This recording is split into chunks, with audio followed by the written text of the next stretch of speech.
Krishna Krishna Krishna Krishna Krishna Krishna Krishna Hey Krishna Krishna Krishna Krishna Krishna Krishna Krishna Hey Krishna Krishna Krishna Krishna Krishna Krishna Krishna Hey Krishna Krishna Krishna Krishna Krishna Krishna Krishna Hey Krishna Krishna Krishna Krishna Krishna Krishna Rakshamam Krishna Krishna Krishna Krishna Krishna Krishna Rakshamam Krishna Krishna Krishna Krishna Krishna Krishna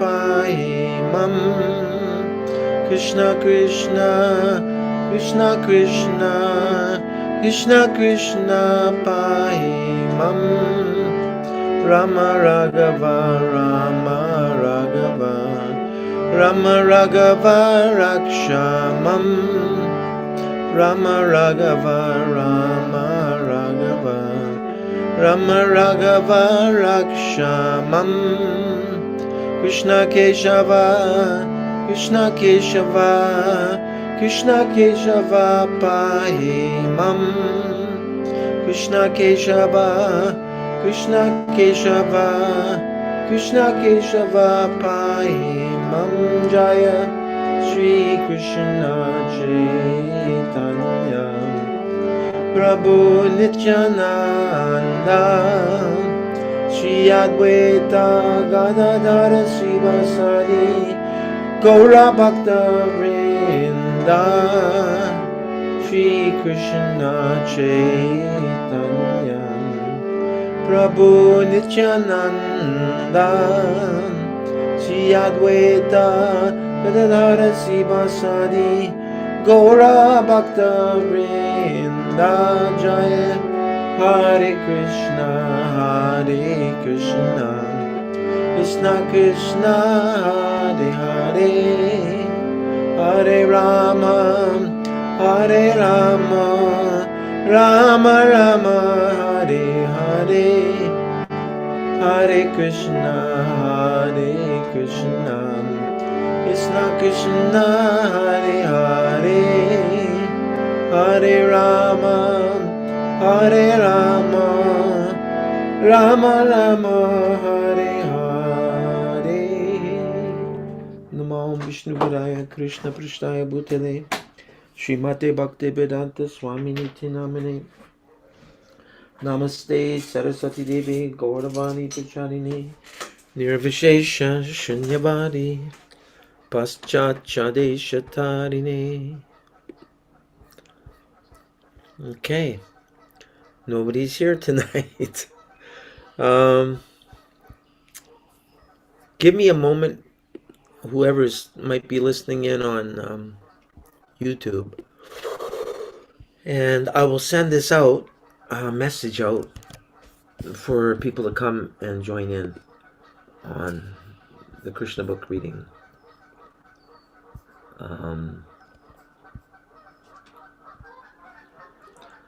Those are the geese in the background.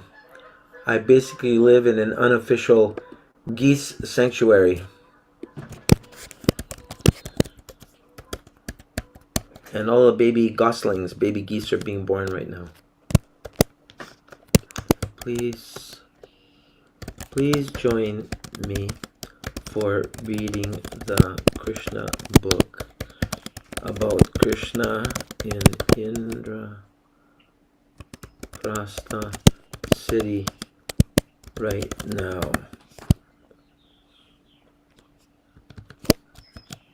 Okay, here's the information. I'll send it out to that group of devotees. And to the devotee connection group. And to Prairie Groves. Just a few more folks here.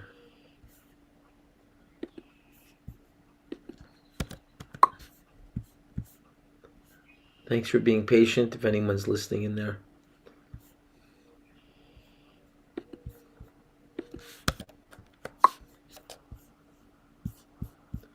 And let's see. Hmm.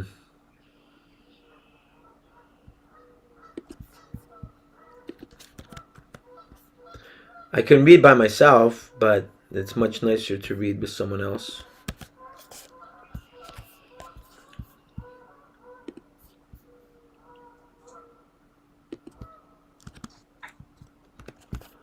I'll make it more specific. I need at least one other reading partner. Please. I'm here. Oh, Jai. Krishna I'm here. fulfills Krishna fulfills all desires. I'm sending out an SOS, uh, hoping, because I didn't know if anyone was going to come. I'm here. Me here. Please accept my humble obeisances, all Yeah. glories are still a Prabhupada. Hey, Madhava, here, Hari Bol. Glad you could make it. Yeah, well, it could just be the three of us, or let me just send out on my personal page right now on Facebook. Do you hear those geese? Yeah. Yeah, they're right outside my window. I live on a river, and so it seems to be mating season, and all these baby geese are being born. My God, I went to Toronto City today. Population, I think, I don't know, close to 4 or 5 million. And I was so relieved to get out of there. I zoomed like crazy to avoid the rush hour traffic. I just got stuck in the middle of it, but my GPS gave me a few detours how to escape the traffic and take some other routes. Otherwise, I probably wouldn't have made it tonight. It actually it made me grateful that I live in this small town. With 4,500 people, after being surrounded by millions, I had to make U-turns, and people were honking at me like crazy. Wow. No, I also live in a small town. I'll even show you. I live practically in the forest. Really? I live Yeah. across the river from a forest. There's coyotes that go off at 10:30 at night. It was No, only we're near 10,000. What were you saying, Whippanuga? Say again? I said there's only 10,000 people in Alachua, Oh, and 1,000 of them are devotees, right? including children. Yeah, that's not very populated. You know, where I live, it's one of the most famous universities in Russia. It's where all the geniuses go, you know, like What's it called? What's the place? oh, I'd have to ask my wife. I forget the name, but it's very, very well known. It's like the apartments that were built here, like the one I'm living in, that my wife bought. It was originally these were built in the time of the Soviet Union for the elite scientists. They're more roomy and well kept than most of the other Soviet apartments that are around Russia. So we were lucky to. So now the real scientists are there. Yeah, really. I'm the devotees asked me to preach here, so I do what I can when they ask me. I can't push my luck, you know. I was hearing a story that Drutta Karma Prabhu, he came to preach at a big university, and I don't know if it was in Moscow or where, but the word started to spread that he was preaching against Darwinism. So they disinvited him. They didn't want him to come. But then the Academy of Sciences, this is another university, they heard about Drutta Karma and they invited him. And so all the students that wanted to attend at that first university, they all jumped. They got a shuttle bus together and they all went to the other university to attend the talk. And that the first university that had turned him down realized it was a mistake, and so then I think I heard that they invited him next time. This Yuval Harari must be having a great time. I notice, as he speaks his atheistic, whatever he expounds about atheism, uh, people marvel at his intellect. They think he's so intelligent. It's hard to understand. He's very intelligent. He's very intelligent. He's very erudite. He's a good speaker. Uh And huh. he's obviously, a mouthpiece for the Rakshasas. Yeah, they have good mouthpieces, don't they, Rupanuga? They really hypnotize the public, with their slick snake oil salesmen. Handsome and well spoken, and they're completely demoniac. Completely bewilder people. Must be paying him very well. People are bewildered because he has such gall, and they can't believe anybody would have so much gall, and still there must be some truth to it. You know what I mean? He's just so overbearing, so overwhelming. Shameless. Yeah, absolutely. And people can't believe it. So that they have a tendency to pay attention.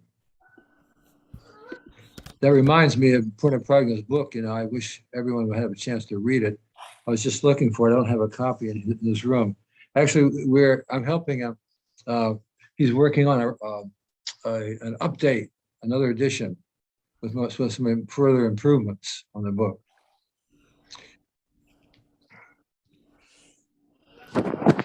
Because he got some feedback on it.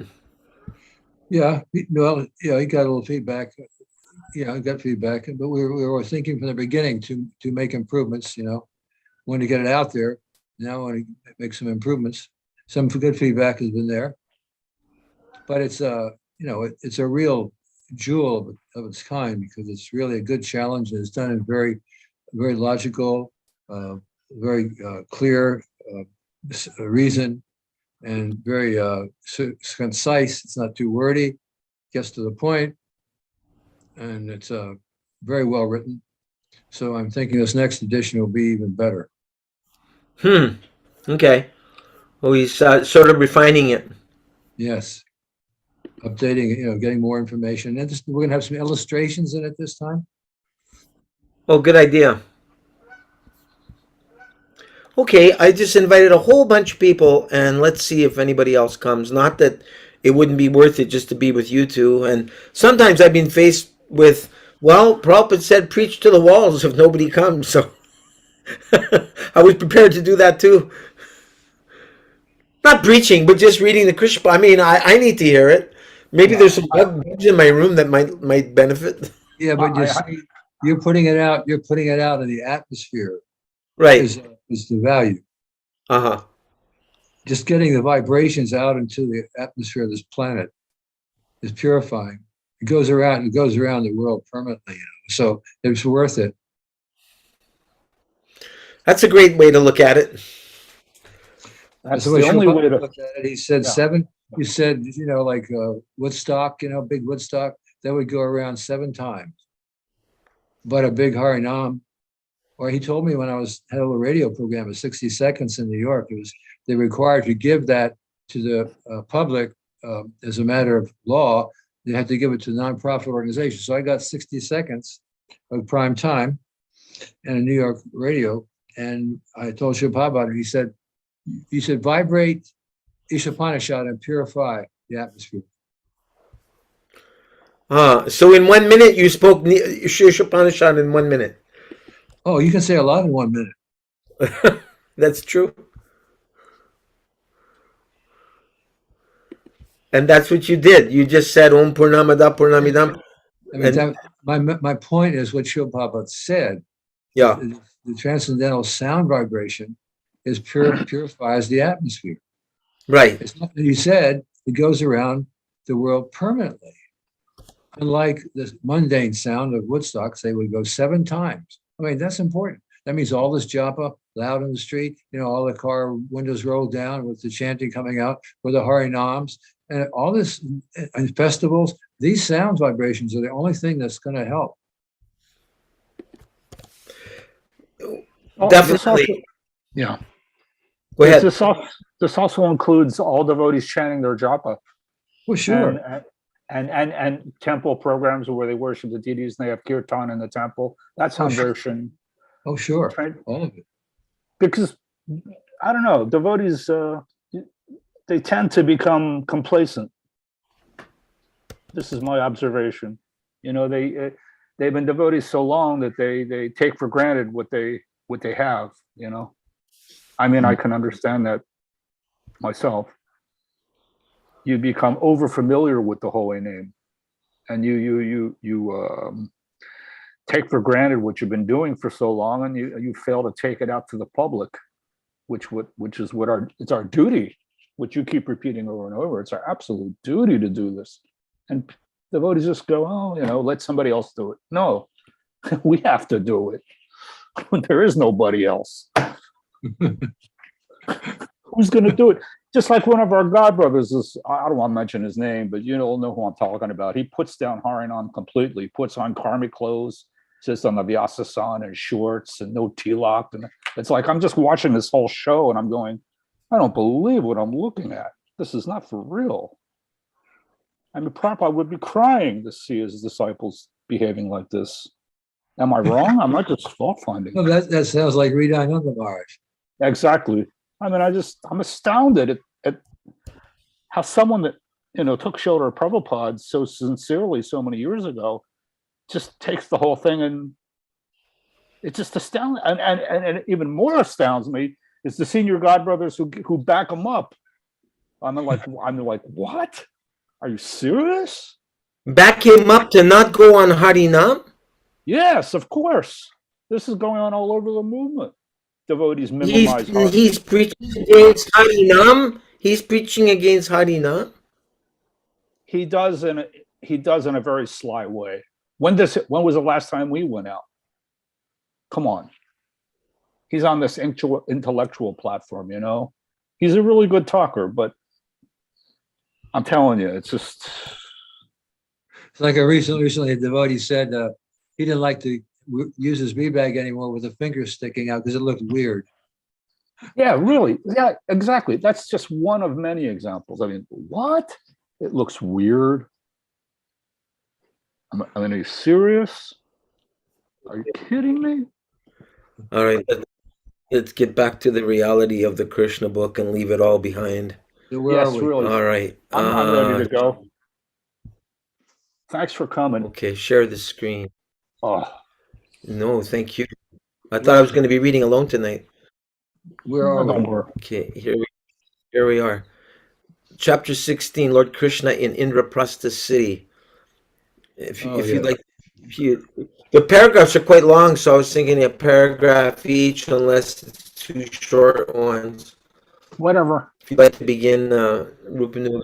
You can start. Everybody got it? Yeah. Okay. I got it. 16, chapter 16. Right. Lord Krishna in Indraprastha city. In the presence of the great sage Narada and all the other associates of Lord Krishna, Uddhava considered the situation and spoke as follows. My dear Lord, first of all, let me say that the great sage Narada Muni has requested you to go to Hastinapur to satisfy King Yudhishthira, your cousin, who is making arrangements to perform the great sacrifice known as the Rajasuya. I think, therefore, that your lordship should immediately go there to help the king in this great adventure. However, although to accept the invitation offered by the sage Narada Muni as primary is quite appropriate, at the same time, my lord, it is your duty to give protection to the surrendered souls. Both purposes can be served if we understand the whole situation. Unless we are victorious, all the kings, unless we are victorious over all the kings, no one can perform this Rajasuya sacrifice. In other words, it is to be understood that King Yudhishthira cannot perform this great sacrifice without gaining victory over the belligerent King Jarasandha. The Rajasuya sacrifice can only be performed by one who has gained victory over all directions. Therefore, to execute both purposes, we first of all have to kill Jarasandha. I think that if we can somehow or other gain victory over Jarasandha, then automatically all our purposes will be served. The imprisoned kings will be released, and with great pleasure, we shall enjoy the spread of your transcendental fame at having saved the innocent kings whom Jarasandha has imprisoned. Okay, I just want to make sure something is sinking in for me. If I'm understanding correctly, the Rajasuya sacrifice to honor the greatest of all personalities, this can only be done if all kings agreed to attend, or all kings surrender to that person, or is that the correct understanding? Well, that's what it says. Unless we are victorious over all the kings, no one can perform the Rajasuya sacrifice. In other words, it's be understood that King Yudhishthira cannot perform this great sacrifice without gaining victory over the belligerent king Jarasandha. So It requires faithfulness and loyalty to the crown, to the king, to Hastinapur. so Jarasandha was spoiling the party. Sounds like it. He was crashing the party. Jai Madhava Prabhu. Terrible.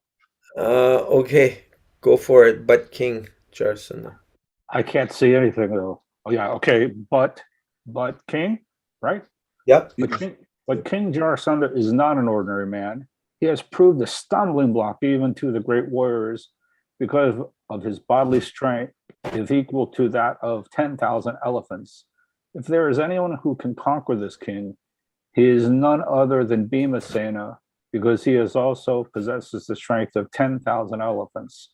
The best thing would be for Bhimasena to fight alone with him.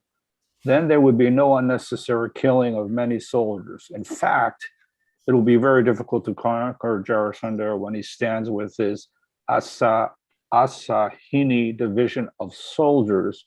We may therefore adopt a policy more favorable to the situation. We know that King Jarasandha is very much devoted to the Brahmanas. He is very charitably disposed towards them. He never refuses any quest from a Brahmana. I think, therefore, that Bhimasena should approach Jarasandha in the dress of a Brahmana, beg charity from him, and then personally engage in fighting him in order to assure Bhimasena's victory. I think that your lordship should also accompany him. If the fighting takes place in your presence, I am sure Bhimasena will emerge victorious, because simply by your presence, everything impossible is made possible, just as Brahma creates this universe and Lord Shiva destroys it through your influence. So that was spoken by Krishna? Who spoke that? I think it's Narada. No. Yeah. I thought it's Yudhishthir. Yudhishthir speak those words? Uddhava considered the situation and spoke as follows. So he's Yudhishthir. Uddhava. Remember, Uddhava was asked his opinion, and we were talking about how the Lord is asking someone's opinion and how is that possible? Remember the last discussion. So Uddhava is considering the situation. So Uddhava is being asked by Krishna for advice in the matter, what to do. Mm-hmm. So even as great, yes. Go ahead. I was saying, even as great a warrior as Arjuna is, Bhima is being acknowledged as being the most powerful. More powerful than Arjuna? Seems. Well, Bhima had the strength of 10,000 elephants. Mm-hmm. So does Jarasandha, so they're a good match. Okay. A match made in heaven. We can't, you can't even comprehend this 10,000 elephants. But the real point being made here, I am sure Bhimasena will emerge victorious because simply by your presence, everything impossible is made possible. Just as Lord Brahma creates the universe and Lord Shiva destroys it simply by your influence. We have to keep this in mind because it's Krishna's presence that has made this movement what it is.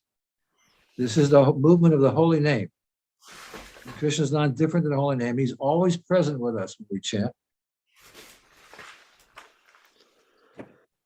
So you're saying that aside from the fact that Bhima is glorified as being the greatest of warriors, it's only because really Krishna's there.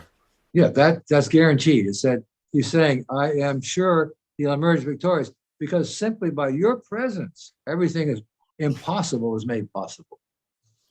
Yeah. So certainly that's the situation we're in now. I mean, there's nothing more impossible in this world right now than this incredible, sinister management that has taken over.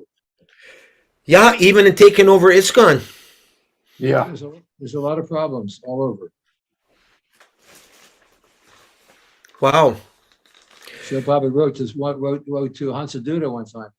I can understand the sinister element has entered into our movement.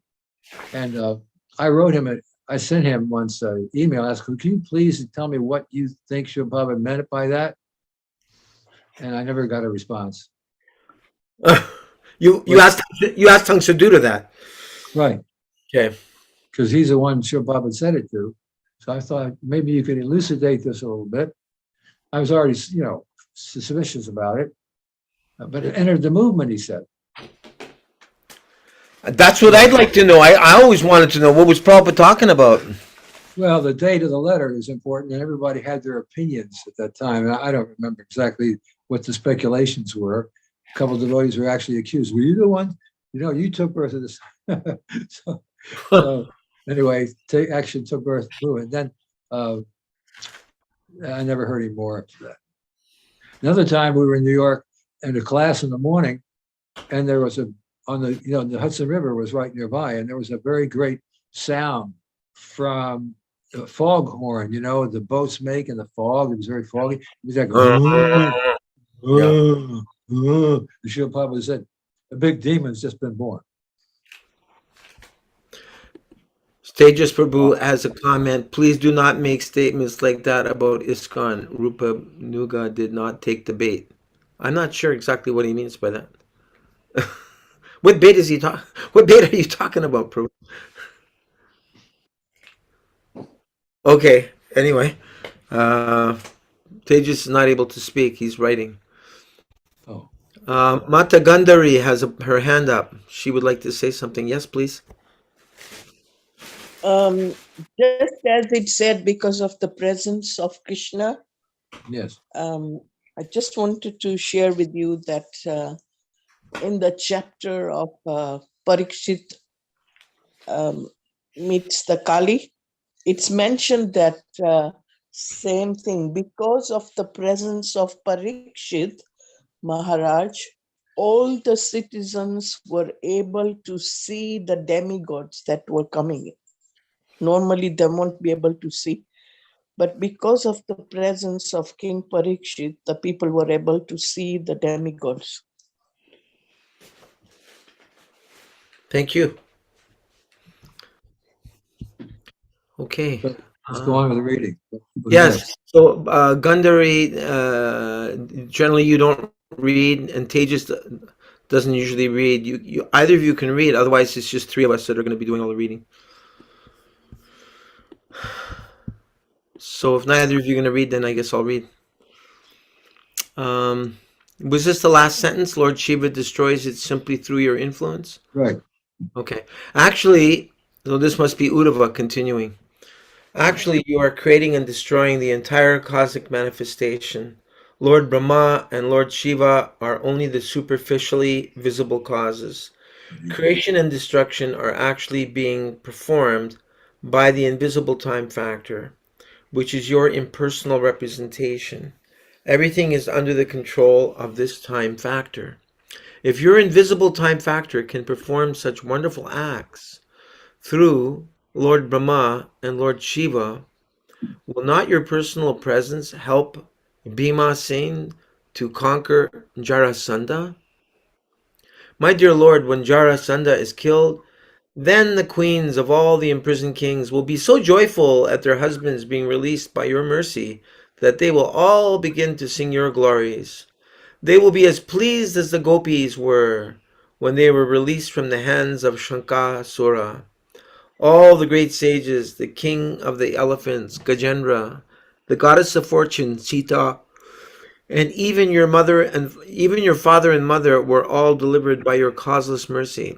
We also have been thus delivered, and we are always singing the transcendental glories of your activities.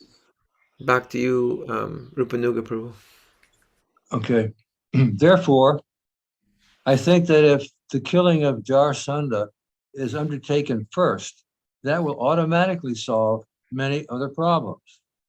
As for the Rajasuya sacrifice arranged in Hastinapur, it will be held either because of the pious activities of the imprisoned kings or the impious activities of Jarasandha. My lord, it appears that you are also personally to go to Hastinapur to perform this great sacrifice so that the demonic kings like Jarasandha and Shishupala may be conquered, the pious imprisoned kings released, and at the same time, the great Rajasuya sacrifice performed. Considering all these points, I think your lordship should immediately proceed to Hastinapur. I see it. So it doesn't just include Jarasandha, but Jarasandha and Shishupal are pals. So he'll be conquered in the process as well. So that the next one is a very long, no, it's not so long. This advice of Uddhava's was appreciated by all who were present in the assembly. And everyone considered that Lord Krishna's going to Hastinapur would be beneficial from all points of view. The great sage Narada, the elderly personalities of the Jadu dynasty, and the Supreme Personality of Godhead himself all supported the statement of Uddhava. Lord Krishna then took permission from his father Vasudeva and grandfather Ugrasena, and he immediately ordered his servants Daruka and Jaitra to arrange for travel to Hastinapur. When everything was prepared, Lord Krishna especially bid farewell to Lord Balaram and the king of the Jadus, Ugrasena. And after dispatching his queens along with their children and sending their necessary luggage ahead, he mounted his chariot, which bore the flag marked the symbol of Garuda. So everyone's heading to Hastinapur for a big festival, Rajasuya sacrifice. I'm trying to understand what's the distance between Indraprastha and Hastinapur. They're not the same, right? No, I don't know what the mileage is. Okay, I'm just trying to understand. I thought the Rajasuya sacrifice is supposed to be performed in Indraprastha. No, seems like it's going to Hastinapur. Yeah. Okay, I'm not clear on that. Jai Madhava Prabhu? Yes, before starting the procession, Lord Krishna satisfied the great sage Narada by offering him different kinds of worshipful articles. Narji wanted to fall at the lotus feet of Krishna, but because the Lord was playing the part of a human being, he simply offered his respects within his mind and fixed the transcendental form of the Lord within his heart. He left the assembly house by the airways. Usually the sage Narada never walks on the surface of the globe, but travels in outer space. After the departure of Narada, Lord Krishna addressed the messenger who had come from the imprisoned kings. He told him that they should not be worried. He would very soon arrange to kill the king of Magadhan, Jarasandha. Thus, he wished good fortune to all the imprisoned kings and the messenger. After receiving this assurance from Lord Krishna, the messenger returned to the imprisoned kings and informed them of the happy news of the Lord's forthcoming visit. All the kings became joyful at the news and began to wait anxiously for the Lord's arrival. The chariot of Lord Krishna began to proceed, accompanied by many other chariots, along with elephants, cavalry, infantry, and similar royal paraphernalia, bugles, drums, trumpets, conch shells, horns, and coronets. all began to produce a loud, auspicious sound which vibrated in all directions. The 16,000, wow, can you imagine this procession? The 16,000 queens, headed by the goddess of fortune, Rukmini Devi, the ideal wife of Lord Krishna, and accompanied by their respective sons, all followed behind Lord Krishna. They were dressed in costly garments, decorated with ornaments, and their bodies were smeared with sandalwood pulp and garlanded with fragrant flowers, riding on palanquins which were nicely decorated with silks, flags, and golden lace. They followed their exalted husband, Lord Krishna. The infantry soldiers carried shields, swords, and lances in their hands and acted as royal bodyguards to all the queens. In the rear of the procession were the wives and children of all the other followers, and there were many society girls also following. Many beasts of burden, like bulls, buffaloes, mules, and asses, carried the camps, bedding, and carpets, and the women who were following were seated in separate palanquins on the backs of camels. This panoramic procession was accompanied by the shouts of the people and was full with the display of different colored flags, umbrellas, and whisks, and different varieties of weapons, dress, ornaments, helmets, and armaments. The procession reflected in the sunshine appeared just like an ocean with high waves and sharks. Rupanuga Prabhu. In this way, the procession of Lord Krishna's party advanced towards Hastinapur, New Delhi, and gradually passed through the kingdoms of Anarta, Gujarat province, Saurira, Sorit, and the great desert of Rajasthan, and then Kurukshetra. In between those kingdoms, there were many mountains, rivers, towns, villages, pasturing grounds, and mining fields. The procession passed through all of these places in its advance. On his way to Hastinapur, the Lord crossed two big rivers, the Drishvati and the Saraswati. Then he crossed the province of Panchala and the province of Matsya. In this way, ultimately, he arrived at Indraprastha.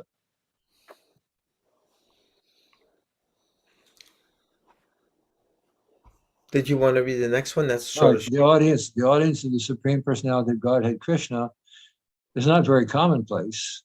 Therefore, when King Yudhishthira heard that Lord Krishna had already arrived in his capital city, Hastinapur, he became so joyful that all his hair stood on end in great ecstasy, and he immediately came out of the city to properly receive him. He ordered the musical vibration of different instruments and songs, and the learned brahmanas of the city began to chant the hymns of the Vedas very loudly. Lord Krishna is known as Rishikesh, the master of the senses, and King Yudhishthira went forward to receive him exactly as the senses meet the consciousness of life. King Yudhishthira was the elderly cousin of Krishna. Naturally, he had great affection for the Lord, and as soon as he saw him, his heart became filled with great love and affection. He had not seen the Lord for many days. Therefore, he thought himself most fortunate to see him present before him. The king therefore began to embrace Lord Krishna again and again in great affection. wow. They had like a Sakya Ras relationship, isn't it? For King Yudhishthira to be embracing Krishna, that's like Sakya Ras, isn't it? With some mixture. I'm no expert in rasas, but I'm just thinking that's pretty special to be embracing Krishna. He was the elderly cousin of Krishna. A lot of affection. Jai Madhava Prabhu. The eternal form of Lord Krishna is the everlasting residence of the goddess of fortune. As soon as King Yudhishthira embraced him, he became free from all the contamination of material existence. He immediately felt transcendental bliss, and he merged in an ocean of happiness. There were tears in his eyes, and his body shook in ecstasy. He completely forgot that he was living in the material world. After this, Bhimasena, the second brother of the Pandavas, smiled and embraced Lord Krishna. thinking him as his own maternal cousin. And sorry. And Pandava smiled and Thus embraced he Lord was Krishna. merged. Oh, after this, Bhimasena, the second brother of the Pandava, smiled and embraced Lord Krishna, thinking of him as his own material cousin, and thus he was merged in great ecstasy. Bhimasena also was so filled with ecstasy that for the time being he forgot his material existence. Then Lord Shri Krishna himself embraced the other three Pandavas, Arjuna, Nakula, and Sahadev. The eyes of all three brothers were inundated with tears, and Arjuna began to embrace Krishna again and again because they were intimate friends. The two younger Pandava brothers, after being embraced by Lord Krishna, fell down at his lotus feet to offer their respects.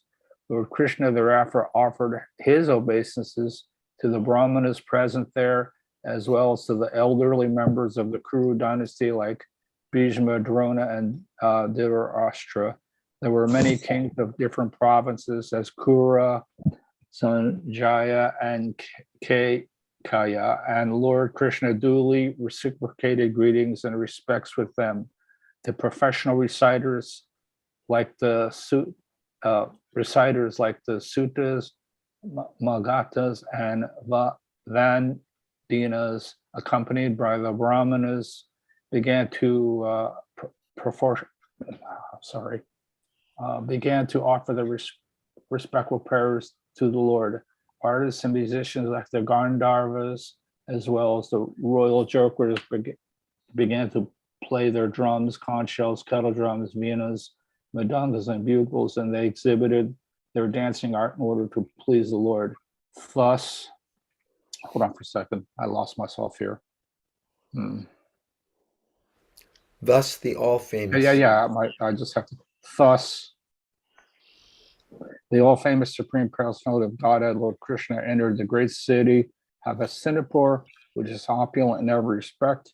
When Lord Krishna was entering the city, everyone was talking amongst themselves about the glories of the Lord, praising his transcendental name, quality, form, etc. Thank you. Arjuna Prabhu, are you in any position to read, or are you on the go and can listen? Yeah, I'm driving again. Thank you for coming all the way from New Zealand. That's amazing. Almost as far as Siberia, where Jai Madhava is coming from. New Zealand and Okay. Siberia? I don't know. The road, streets, and lanes of Hastinapur were all sprinkled with fragrant water through the trunks of intoxicated elephants. In different places of the city, there were colorful festoons and flags decorating the houses and streets. At important road crossings, there were gates with golden decorations, and at the two sides of the gates, there were golden water jugs. These beautiful decorations glorified the opulence of the city. Participating in this great ceremony, all the citizens of the city gathered here and there, dressed in colorful new clothing, decorated with ornaments, flower garlands, and fragrant scents. Each and every house was illuminated by hundreds and thousands of lamps, placed in different corners of the cornices, walls, columns, bases, and architraves. I'm not sure what a cornice is or an architrave. These are new words to me, although Architrave. architrave. Uh-huh. Architrave. It's like the trim that runs around in door frame or window frame, I think. Oh, okay. And a cornice? I don't know that one. A Okay. cornice is like a wall decoration. Okay. Oh, okay. All right. So, yeah, hundreds of thousands of lamps placed in different corners of the cornices, walls, colors, columns, bases, and architraves. And from far away, the rays of the lamps resembled the festival of Diwali. a particular festival observed on the New Year's Day of the Hindu calendar. So a lot of emphasis on aesthetics here. Within the walls of the houses, fragrant incense was burning, and smoke rose through the windows, making the entire atmosphere very pleasing. On the top of every house, flags were flapping, and the gold water pots kept on the roofs shone very brilliantly. Rupanuga Prabhu? Lord Krishna thus entered the city of the Pandavas, enjoyed the beautiful atmosphere, and slowly proceeded ahead. When the young girls in every house heard that Lord Krishna, the only object worth seeing, was passing on the road, they became very anxious to see this all-famous personality. Their hair loosened and their tightened saris became slack due to their hastily rushing to see him. They gave up their household engagements, and those who were lying in bed with their husbands immediately left them and came directly down onto the street to see Lord Krishna. The procession of elephants, horses, chariots, and infantry was very crowded. Some, being unable to see properly in the crowd, got up on the roofs of the houses. They were pleased to see Lord Sri Krishna passing with his thousands of queens. They began to shower flowers in the procession, and they embraced Lord Krishna within their minds and gave him a hearty reception. When they saw him in the midst of as many queens, like the full moon situated amidst many luminaries, they began to talk amongst themselves. One girl said to another, "My dear friend, it is very difficult to guess what kind of pious activities these queens must have performed, for they are always enjoying the smiling face and loving glances of Krishna." While Lord Krishna was thus passing on the road, at intervals, some of the opulent citizens, who were all rich, respectable, and freed from sinful activities, presented auspicious articles to the Lord just to offer him a reception to the city. Thus they worshipped him as humble servitors. Jai Madhava. When Lord Krishna entered the palace, all the ladies there became overwhelmed with affection upon seeing him.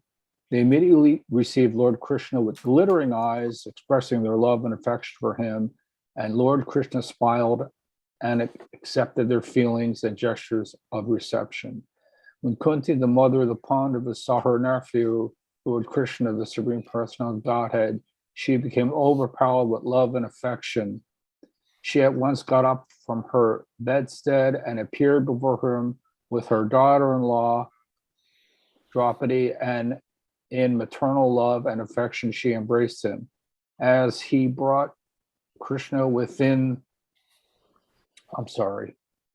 the palace, King Yudhisthira became so confused in his jubilation that he completely forgot where he was, what he was to do at the time in order to receive Krishna and worship him properly.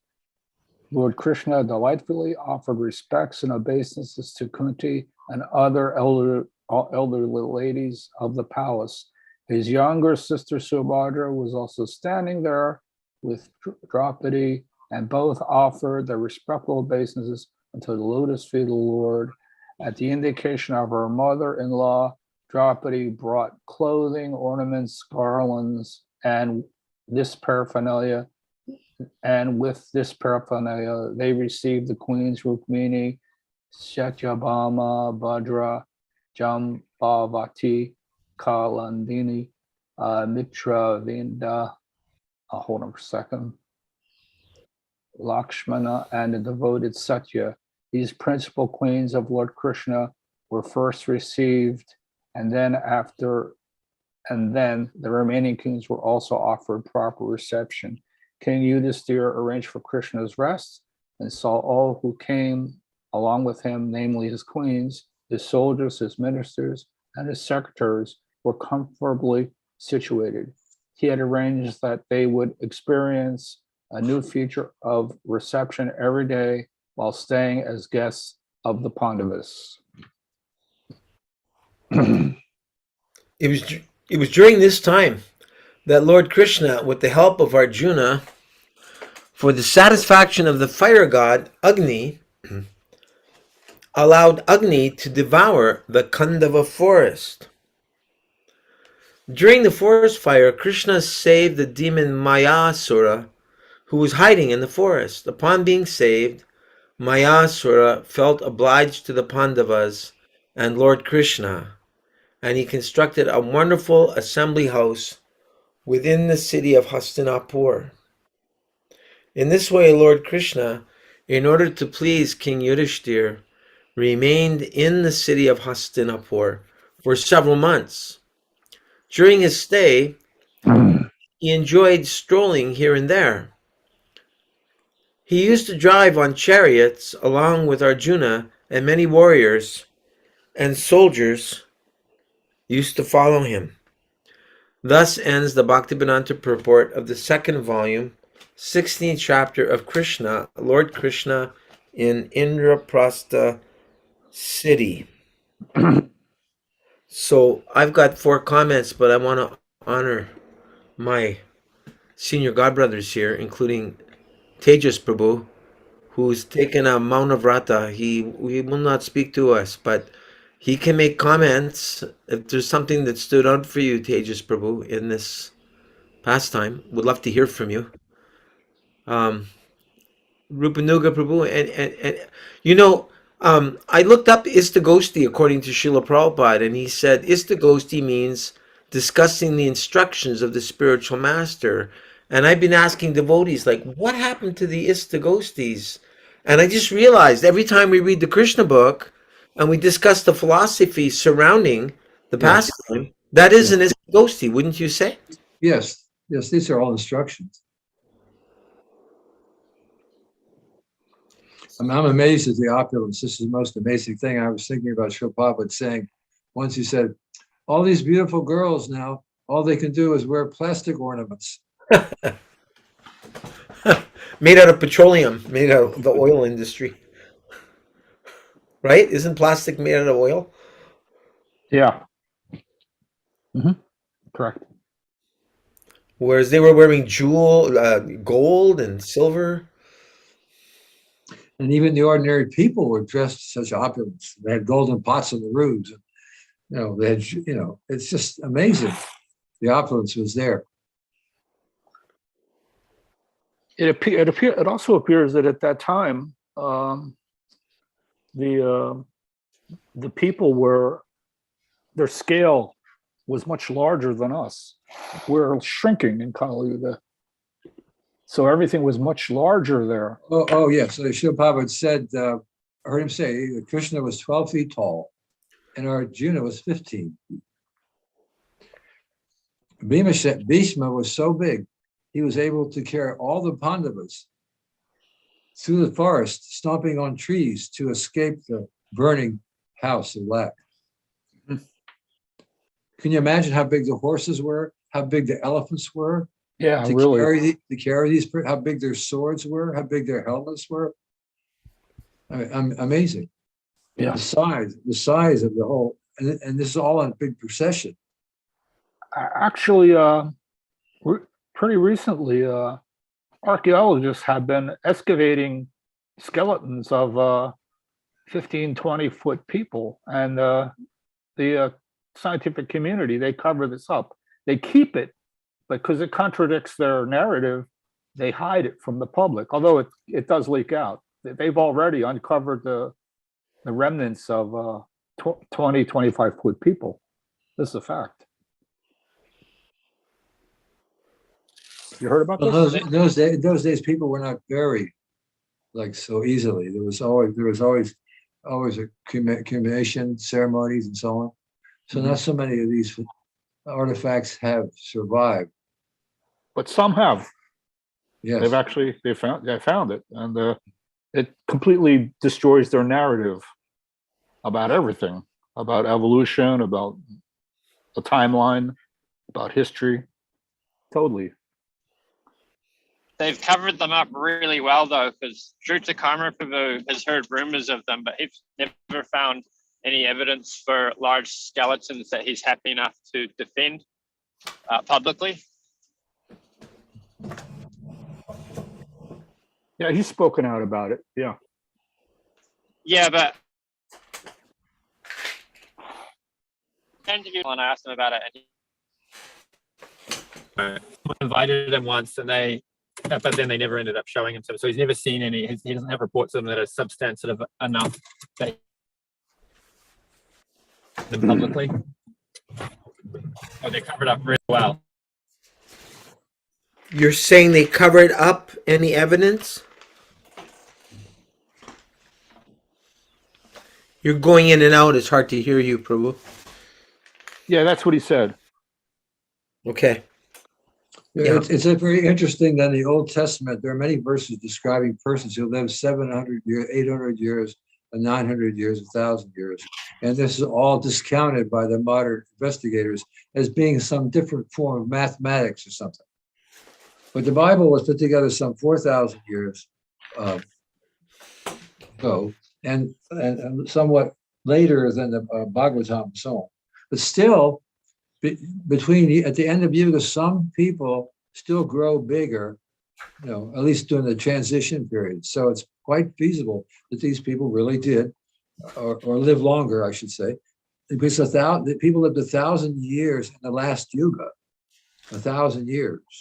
And these people listed in the Old Testament are like between 7 and 1,000 years old, according to the descriptions. And so that's why Yuval Harari says that the Bible is mythology, some stories. Right. They say the Bhagavatam is also could not have been written sooner than the appearance of Lord Buddha, because Lord Buddha is mentioned in the Bhagavatam. They have no idea of the predictive value of Shastra.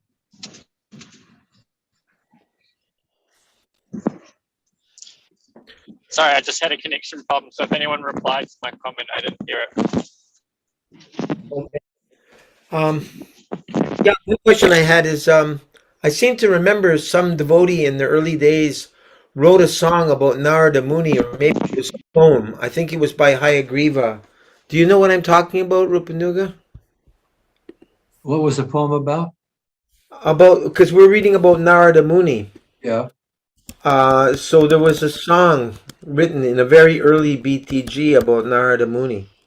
I have here the original album that we made, 1966, and about called Krishna Consciousness, and Shobhava was there. And Hayagriva wrote the back part on the back side of the album cover, in which he talks about Narada Muni. You want me to get that? I can read that. Yeah, sure. I have it in my next room. You all go ahead. I'll just. Yeah, no, but it was actually, there's a song written by a devotee in a modern way about Narada Muni being a spaceman and playing his Veena. And I think somebody even recorded a song using those lyrics. Do you know what I'm talking about, Jai Madhava? This is very early. I heard that, but I can't remember. I there was actually, but I can't remember what it was. Here's the album. Here's the album. Okay. Here's the album. Okay. So I'm going to read to you what it says. It says, attention all eternal wayfarers on the shores of earth. Swami A.C. Bhaktivedanta leads his devotees in an authentic rendition of the Vedic mantra Hare Krishna, better known in India as the Maha, great mantra.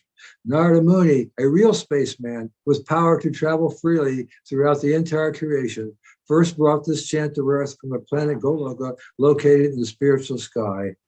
In this way, it has been sung on the banks of the Ganges for many thousand years.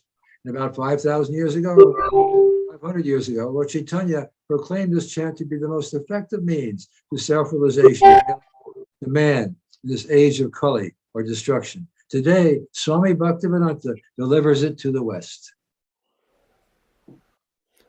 Can I see that cover again, please? This is a back. Wow. That's the original. Wow. This is the front. Yeah. Yeah. Yeah, no, what you just read, that was wonderful. I've never heard it before. But this is an actual piece of poetry describing Narada Muni. I don't know if they said loony, but it was a song that somebody had written about Narada Muni. I don't know if it was Hayagriva or who it was, but this is, I could probably find it. It's probably in my bookshelf, but no one seems to know what I'm talking about. even Rupanuga, who was there from the beginning. I'll find it though. Another thing that came to me as we were reading is it was describing how, well, these are my own words, but a lot of smoke from the incense, it was billowing out. And my grandfather was Ukrainian Catholic, and from my father's side, Ukrainian Greek Orthodox. And I especially remember, maybe it was both, but I especially remember at the Ukrainian Greek Orthodox Church, they would um, they would have these charcoals and they would sprinkle the frankincense. Right. They'd light that and would just billow out. And as I'm saying that, I'm just remembering now how they would do that in Prabhupada's room in Mayapur. It's like almost like a ritual. And I heard it chases out the mosquitoes. Do you remember Yeah. that? Well, one day I came on the storefront and it was pretty smoky. And Ray Rama had used those candelabras to light those charcoals with frankincense. And Srila Prabhupada came in to give the class and he saw the smoke and said, "Oh, very nice. The air is being purified. The air is being purified." So he said, he was saying it will kill germs and bacteria and things like that. So it's a very antiseptic also. Mm-hmm. Yeah, and frankincense has a lot of medicinal properties to it as well. Another thing that stood out for me is it was described that Agni Dev was allowed to devour the Kandava forest to protect Mayasura. That's at the very end. And I remember reading how icons or deities of Agni Dev was found in temples in Iran. I think the Farsis or Parsis they call them, because or I don't know the difference between a Parsi and a Zoroastrian, but they worship fire. They worship Agni Dev. There was deities of Agni Dev found in temples of Iran, so it shows how the Vedic culture reached the Middle East. Found that fascinating.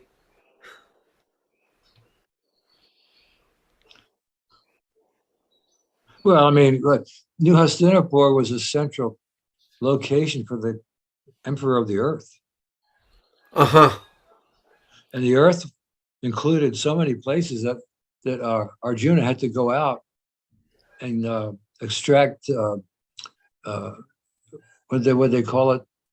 Anyway, he had to get money, gold and all, to take back to Hastinapur. It was their way of admitting subservience to the emperor. They had to pay something, whatever it was. And if they refused, then Arjuna would fight them.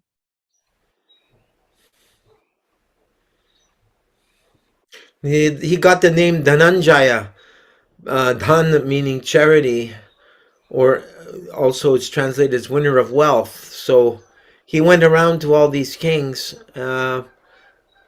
receiving charity, which I believe was for this Rajasuya sacrifice, like a kind of tax or some acknowledgement.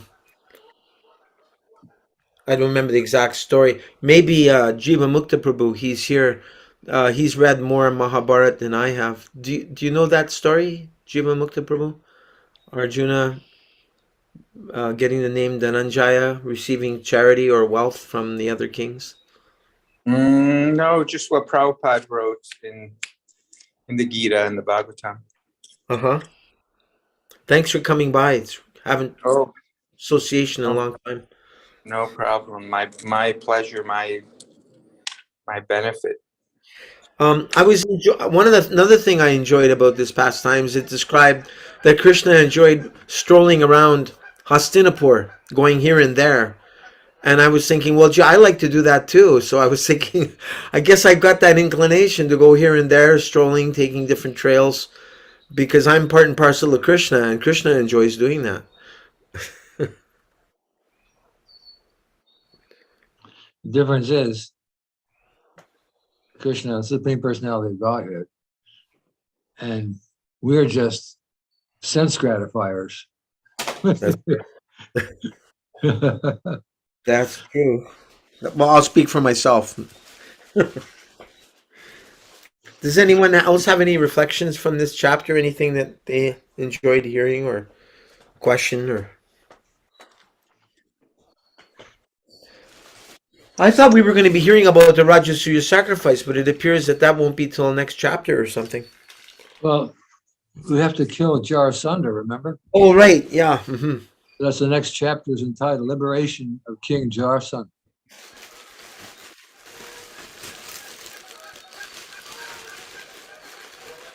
Anything from you? I don't know how much you listen to Jiva Mukta Prabhu.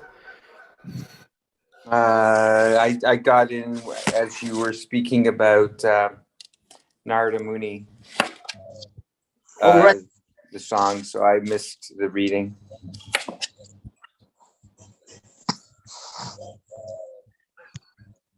Got it here. I'm pretty sure. You've got a lot of nectar there, Rupanuga Prabhu, but I have a little bit of nectar here as well. Do you recognize this?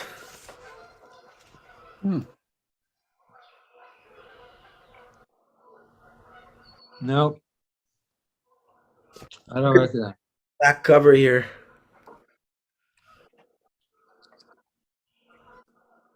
Let me just take off my screen here so you can see it better. This, like, I think this is from 1966. I think it may be from San Francisco. Backgrounds and filters, none. Okay, great. Yeah, so there's the back cover. Love that art. I think it's Govinda Dasi's pen and ink. Well, that's an original. Wow. And here's the front. How did you manage to get that? Well, I've been collecting this stuff forever.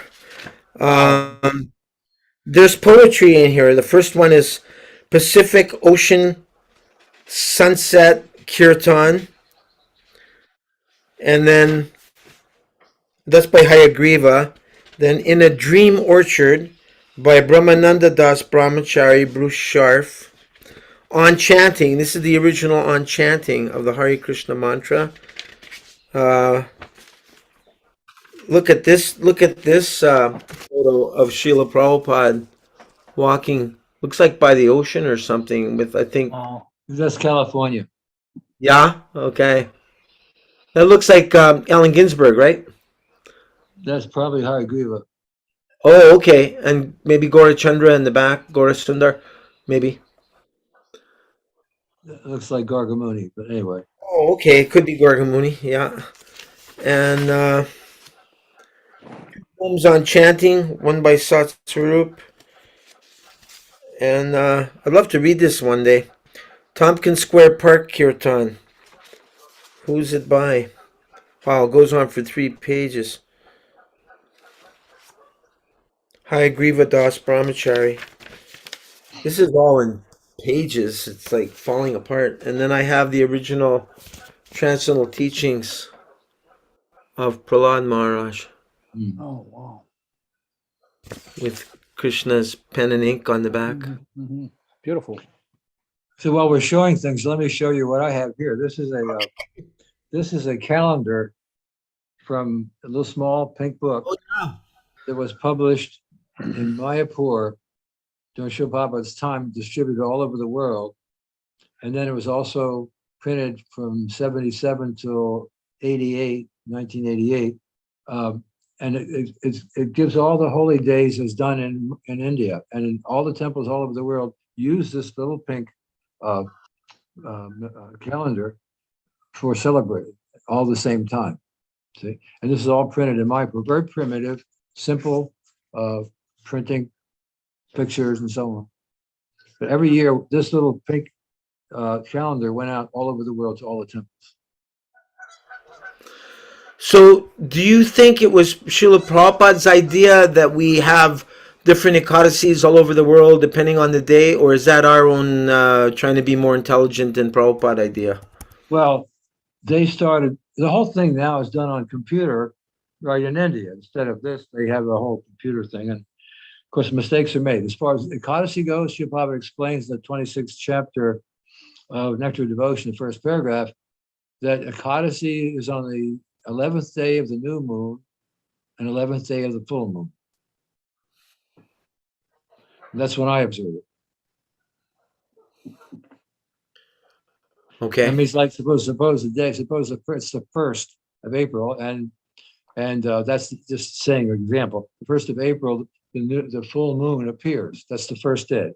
On the 11th day of that full moon, that's Ekadasi.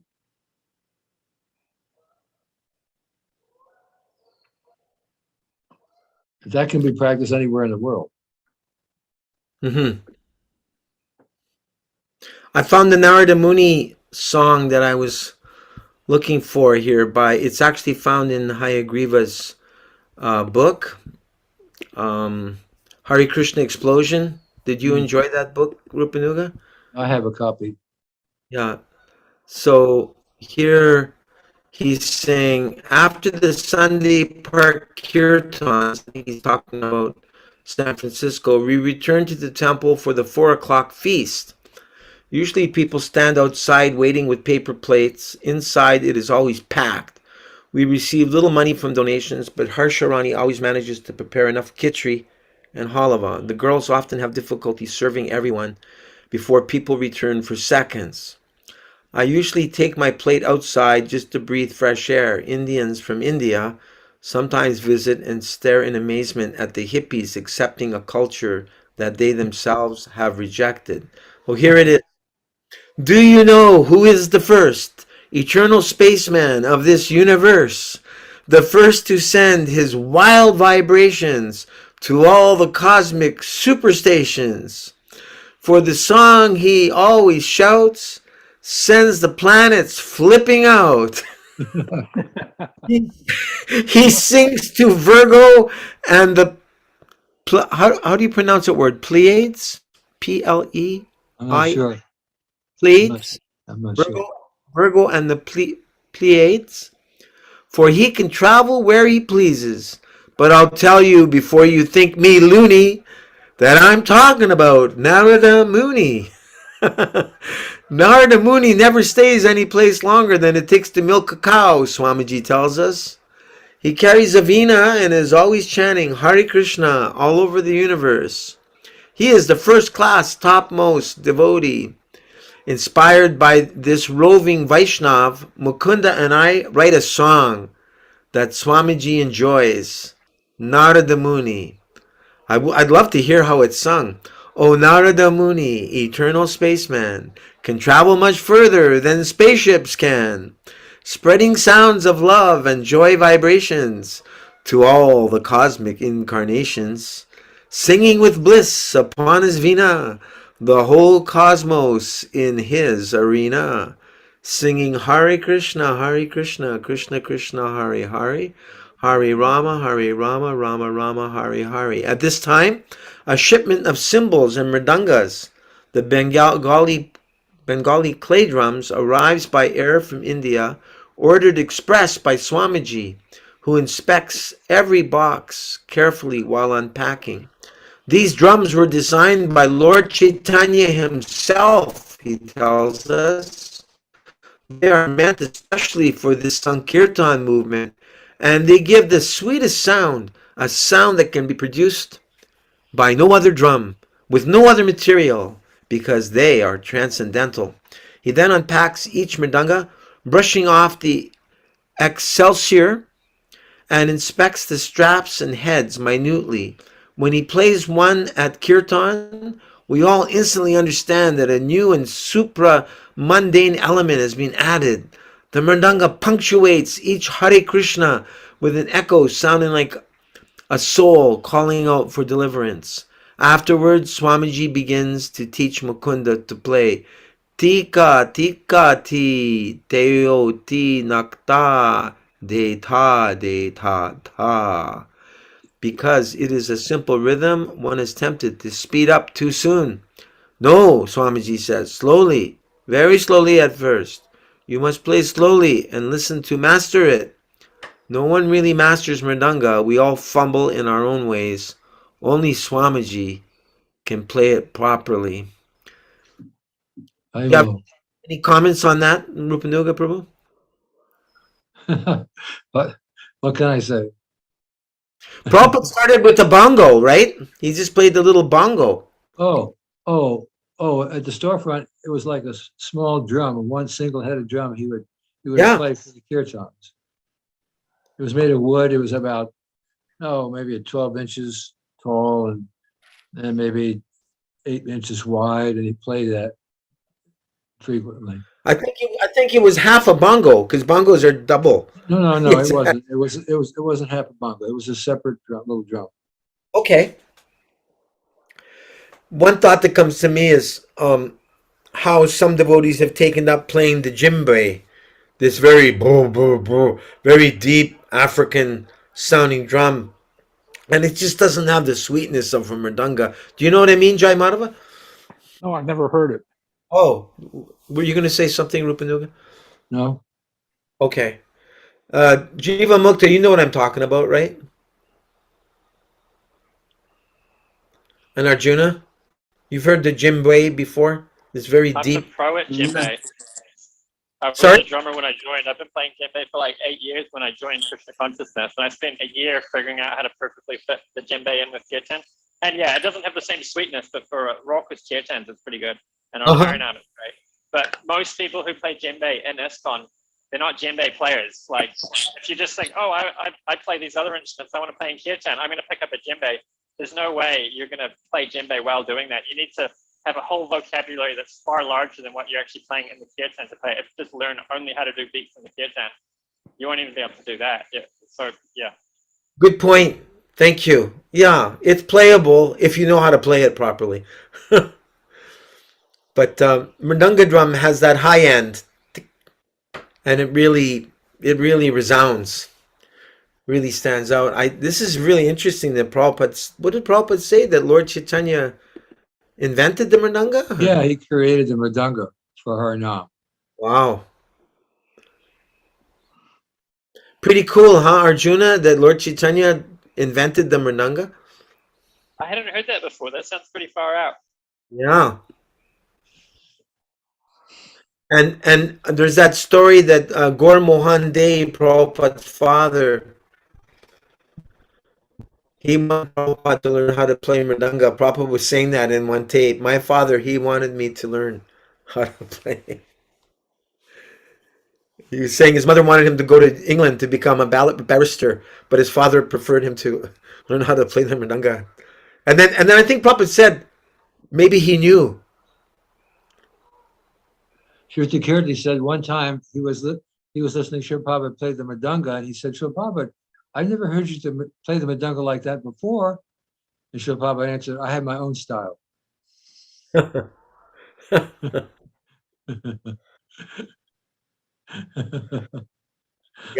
the sound of Prabhupada's beating drum through the whole world, and the Brihat Mridanga of Srila Bhaktisiddhanta Saraswati Thakur.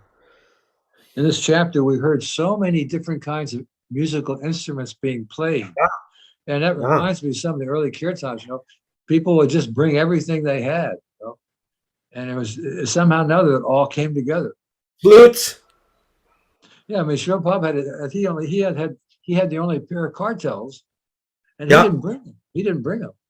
So we had whatever we had. My favorite instrument were two small brass bells with those little things removed from them that make the ring sound, and I would just play them together. That was my instrument. Huh. Would they have? I played that on the record. I played that on the record too. But we were instead of sitting there with our different things. Ray Rama had some of those Latino type bands of sticks that you knock together. He was playing that, and so the engineer came around to see how each of our instruments would sound on the record.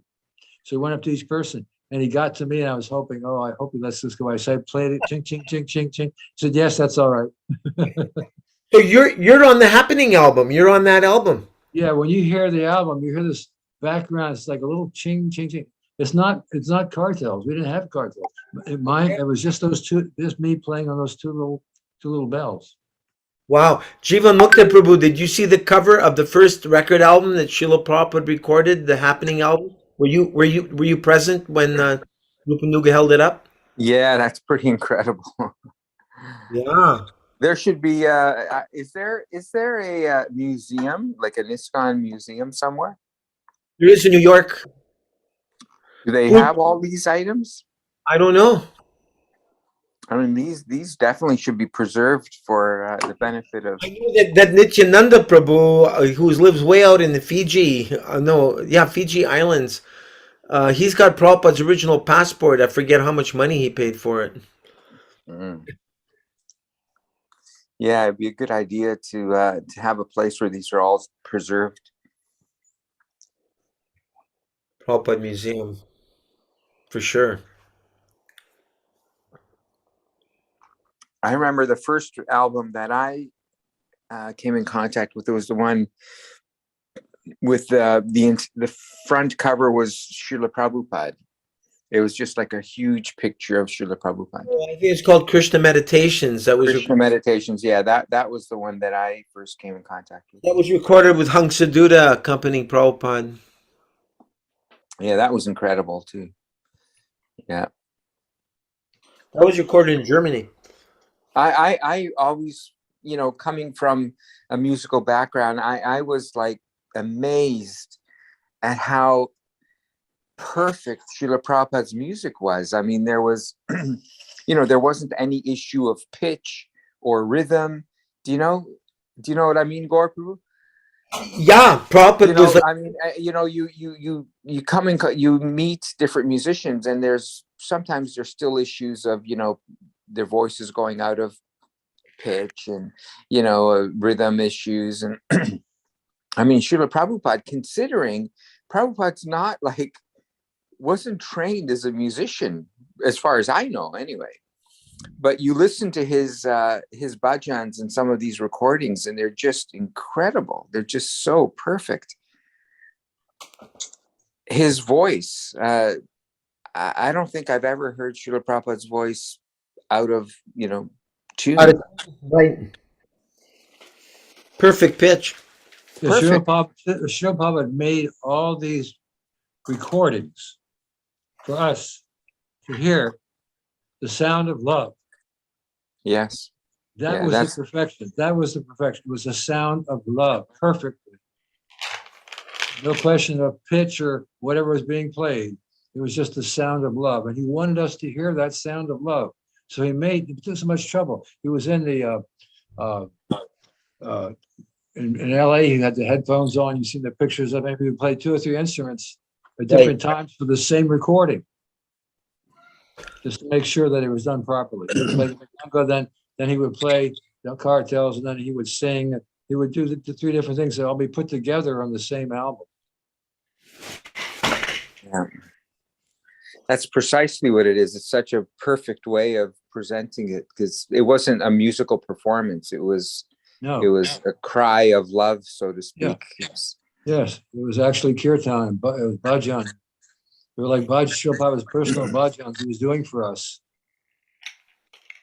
I've often thought that, over the years since Prabhupada departed, so many hundreds of recordings have been done by, various disciples, grand disciples, or in the Gaudiya Math, and, they're all fascinating, but like you were saying, Rupanuga Prabhu, when Prabhupada's singing, you're listening to pure love of Krishna.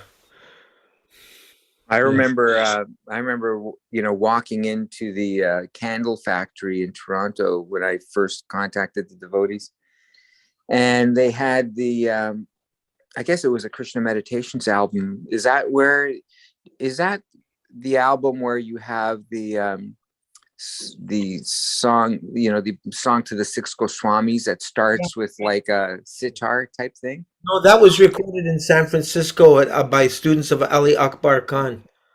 Do you know which one I'm talking about? That has that real haunting, introduction with like a sitar? That's a sarod. Or a sarod? Yeah. Yeah, that's you know the one, Rupanuga Prabhu? Yeah, that was done separately. They made that musical recording separately, and then they put Srila Prabhupada's voice to it. Yeah. You can tell it's not exactly in sync. That's right.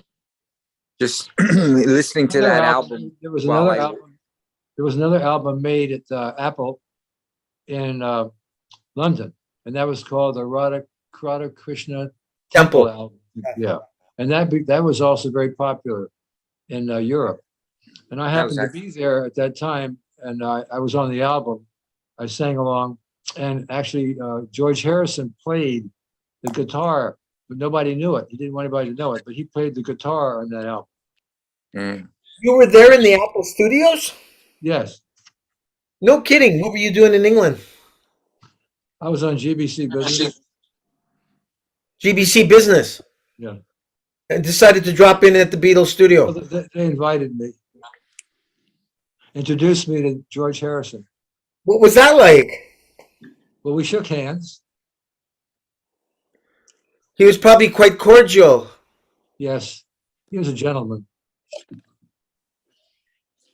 Wow, you got to shake the hand of, I mean, you were with Srila Prabhupada, that's the greatest thing. But, Yogeshwar Prabhu, he tells the story that he was in England at this time, and he met Tamal Krishna, who I think he was Grahasta at the time.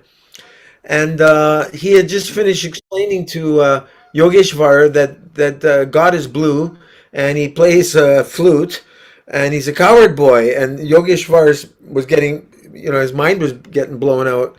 And then he asked Yogeshwar, so what do you do? He said, well, I'm a student at the Sorbonne in France. And he said, what else do you do? He said, I'm a jazz pianist.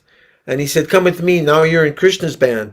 And he took him in the van and took him to the studios when the Hare Krishna mantra was being recorded. And so Yogeshwar's mind was already blown. He had heard that God's blue. He plays the flute and he's a coward boy.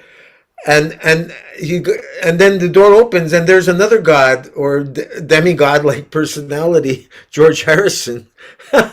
And so he sat down. He was asked to play the harmonium. I don't know if you were there when Yogeshwar was also helping with the recording, but while he was playing, he put in a little frill, like a little run on the harmonium, something a little fancy. And George gave him one of these looks like, why are you showing off for? This is supposed to be devotional. Yogeshwar tells that story. Wow, is that very cool? So how many tracks did you play on for the Radha Krishna temple? Just one. Upanishad. Oh, that was done in what do they call it? A bolero style. Da da da da da da da da da da da da da da da da. Om Purnama Purnamidam. Da da. Right, Jivan Mukta, bolero. Yes. So I heard Mukunda Maharaj. He was the arranger for many of those tunes.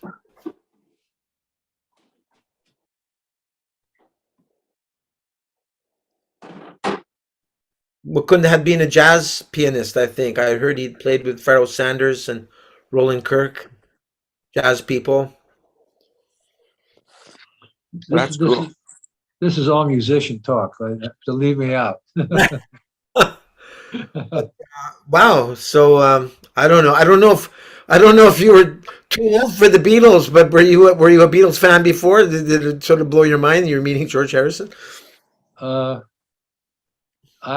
see. At that time, Beatles were popular.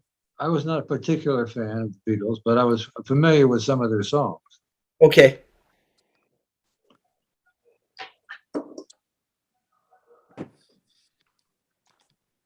So George Harrison, Yes. he and Lennon, and although the first time they heard the Mahamantra was from that album we made. Yeah, we were hearing, Gargamuni was sharing on Facebook the other day that 300 copies of that album was bought by George, which he distributed to his friends. Somehow a copy was sent to Apple, and they had it, and they listened to it for days. And there's a book all about that. And that's where they first came in contact with the Mahamantra, was with that from that album. The Krishna Conscious album. I just showed you the picture before. Well, that was a time where, there was so much experimentation with music and verse, and it was very, very, it's kind of a Renaissance type of a period almost. Well, it's interesting behind the Krishna Conscious album. the man who owned the studio, I forget his name, but he, Coleman, I think his name was Coleman, wasn't it? no, Coleman. Anyway, he came, he saw us chanting in the park, and he was creating an album company called the Happening Label. And his idea was he was going to have musicians play and then speak about their art, speak about. Right. So when he saw the kirtan in the Tompkins Square Park, the kirtan was going, and then Srila Prabhupada gave a lecture. He said, "This is ideal. This is perfect. Exactly what I want to have in my happening. But the artist will speak, and everyone will play, and then the artist will speak and explain the music." So that fit perfectly. So he contacted the storefront and asked if there was some way that we could make a recording. Very cool. Coleman was his name, Coleman. And when Srila Prabhupada visited Washington in 1976, we were in a car driving to showing Srila Prabhupada all the Sankirtan spots, all the different spots around the city. And he looked at me once. I was sitting in the back seat with him and my son. And he looked at me and said, "Coleman gave me $30,000. And Who said that? Srila Prabhupada said to me, Coleman gave me $30,000. Wow. Wow. That was big. That was good money back in those days. And Yeah. Here's the story, Rupanuga Prabhu. This Gargamuni just put this out on Facebook a few days ago. Please listen. Can everyone see the screen right now? I can see Yeah. it. Okay, listen. Please. So the Hare Krishna record, we didn't practice for, but it was, everybody sang on the right key, in the right tone. And it was done very nicely. And so gradually, the record was produced and manufactured and given to us. And we ordered a few thousand. But how to sell them? I used to go around and put them in stores, in record stores and bookstores, and they were selling very well. The record sold for only $3, and we would wholesale it for $2. It cost us $1.50, and so we'd make 50 cents when we sold to the stores. When we sold it to people coming to the temple, it was $3. So it was a good income for the temple. So, but the only way to really get it going was to have it played on radio. If you didn't get your record played on radio, then nobody would know about it. So there was one radio station in New York City called WBAI. Now this radio station was a very progressive radio station, and it only came on at late night, starting at 12 o'clock midnight. And it would run till 6 or 7 in the morning. And everybody would listen to it because they would interview musicians and famous people. The rock group called Rolling Stones came on. Bob Dylan, who was the #1 music maker in the 60s. He wrote poetry and put it to music, Bob Dylan. He came on. The Beatles came on. George Harrison and John Lennon, when they were in New York, they came on the station. It was a very artsy station. And they had a very high antenna on the Empire State Building, which was the tallest building in the world at that time. So their signal would reach late at night, because all the other radio stations went off. Their signal would reach Europe and South America. And because it was progressive, it was called like a hippie radio station. And they would all the people on the radio station would smoke ganja. And they were high all the time, cracking jokes and everything. So I thought this should be the radio station that I should play this, because the type of people who are interested in meditation are these type of artsy rock and roll type, hippie type people. So I said, I'm going to go there and get them to play the record. So I took a subway at about 11:30 at night.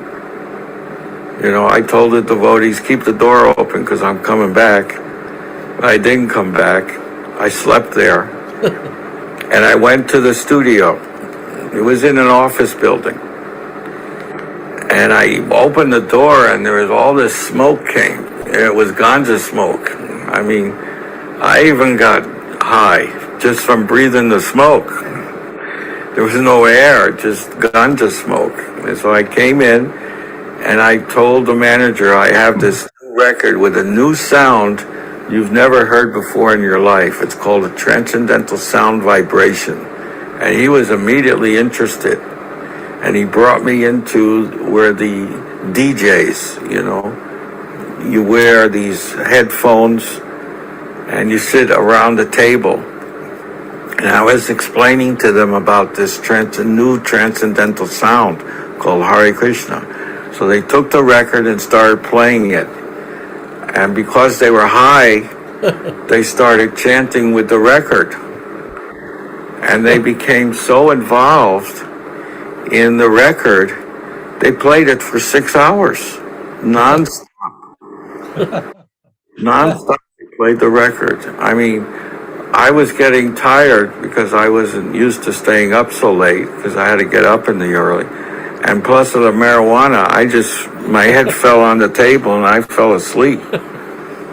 And when I woke up, the record was still going at 6 or 7 in the morning. It was still playing. I said, you played this all night? He said, yeah, we love this. I said, and did you advertise, you know, where they can get it at the temple? He said, yeah, we did. And we told people to send inquiries to the radio station. So about a week or 10 days later, a courier came to the temple at 26nd and brought a huge box of letters, all asking for the record. They knew the price. They put cash in, they put check. You know, it was $3. I think I announced because we had special cardboard mailing packages. So I told them $3.50, including the mailing. And we got hundreds of responses. And then I found out through Mr. Coleman that George Harrison ordered 300 copies. And this is before he got involved in London, before the London devotees. Yeah. He ordered 300 copies of that record to give to.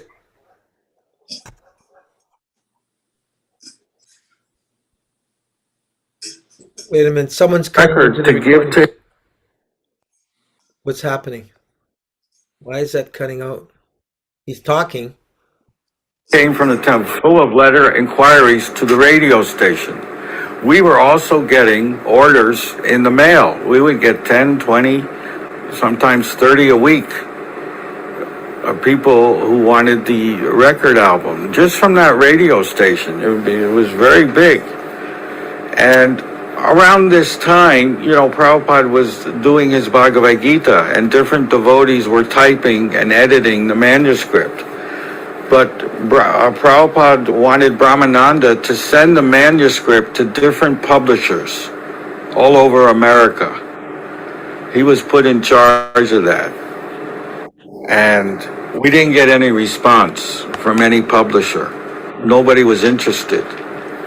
But then one day we got a letter and it said Macmillan. It came in the mail. And some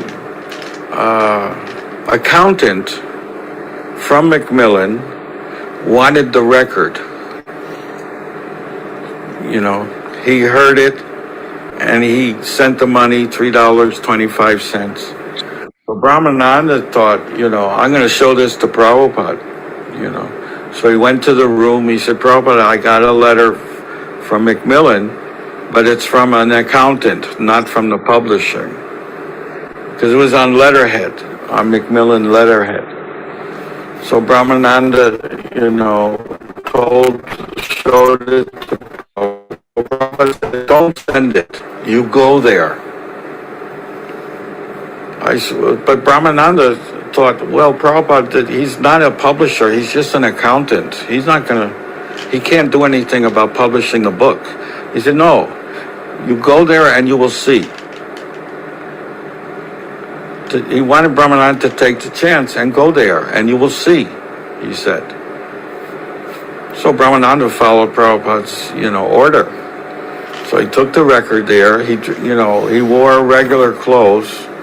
Brahmananda in those days, because he was a school teacher, he had a shaved head with a little sika, very small. You couldn't see it very much. And of course, in the school, they asked him, how come you have a shaved head? Because nobody used to shave their heads. He said, I have a skin disease. So I had to shave it, he said. Oh, they said, that's okay. Because they didn't want somebody weird teaching school kids. It was a Catholic school, very conservative. So he went like that, and he used to wear pants with suspenders, to hold his pants up, So he went like that to the office of Macmillan, bringing the record. Now the office was like a glass enclosement in a big room with all people working on different projects. And there's this one man in a little glass enclosure who's an accountant. So Brahmananda went in there, but it was glass, so you could see from the outside. So while Brahmananda's in there doing the transaction, this, I think Mr. Wade, his name was, he was one of the main directors for publishing. And he happened to walk into the office and saw this strange-looking, bald-headed man in the office with an accountant. And he wanted to know, why is he there? So he walked in, and nice suit, you could tell he was a director in charge of something. And so Brahmananda introduced him, showed him the record, and said, oh, very nice, he was impressed. And Brahmananda just happened that, I have a manuscript on the Bhagavad Gita. And when the man heard this, his eyes widened. He says, you have what? Brahmananda said, I have a manuscript on the Bhagavad Gita that I want to publish, written by a Swami from India. Oh, and the man said, I'm in charge of the Asian catalog for Macmillan's publishing books on philosophy from Asia. And I'm looking for a Bhagavad Gita to publish. And so, Brahmananda said, we got one for you. And Mr. Wade said, bring it in. I'm ready to publish it. So it was because of the record that led to the publishing of Bhagavad Gita. Wow. So you never know how one thing leads to another thing. You see, somehow bringing the record to a ganja-infected radio station, and from that, the Bhagavad Gita gets published. And so ultimately, it took a year. It was a condensed version, but Mr. Wade did say, I think they printed the paperback version 13 times. And they said it was the largest selling book of all their Asian catalog. When they print, it's at least 25 to 50,000. So they sold a lot of books. And then they printed the hardbound version in 1972. And so that's the story of how Bhagavad Gita got published through the Hare Krishna record. Wasn't that an amazing story? Unbelievable. Let me tell you something about the record making. Srila Prabhupada was, after the record was finished, after the recording was finished, they had these two huge speakers in the corners. It was a monaural record. It wasn't a stereo record. In those days, you went to a record store, you either bought a mono record on one side of the store, you bought a stereo, which is more expensive. But this was a monaural record made in a monaural studio. So anyway, Srila Prabhupada, at the end of the recording, Srila Prabhupada went into the engineering room and put on the headphones while they played it back into the studio. And then while he was in there, he took off the headphones, came out of the engineering booth and started dancing. Jai. That's the first time I ever saw Srila Prabhupada dance. We called it the Swami two-step. So Prabhupada was totally blissed out. Yeah, he was just dancing while he was listening to the recording.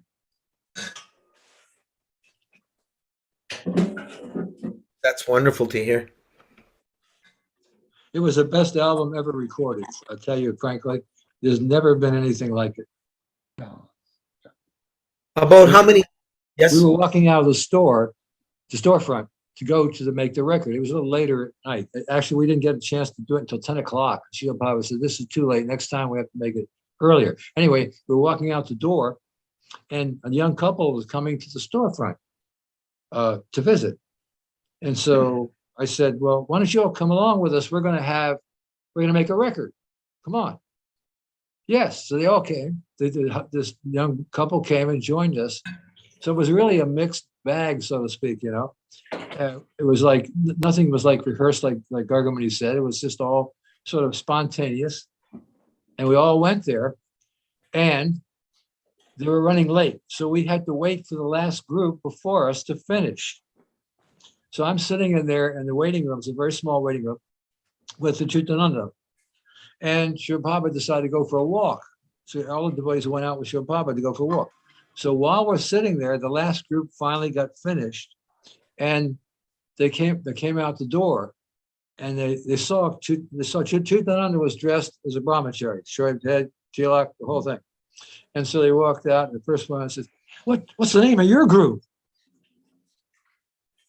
What's the name of your group? So at that time, Srila Prabhupada came back in, and then we went into the studio. We were the last ones to make a recording that night.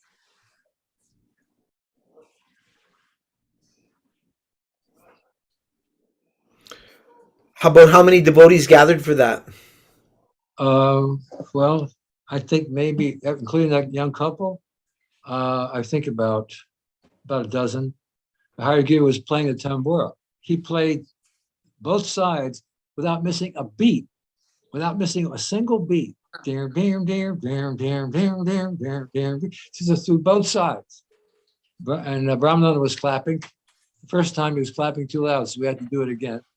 And Ray Rama was playing those sticks that you see in the Latino bands. You know, he's playing two sticks. Everybody had whatever they had. Real grassroots, down home style.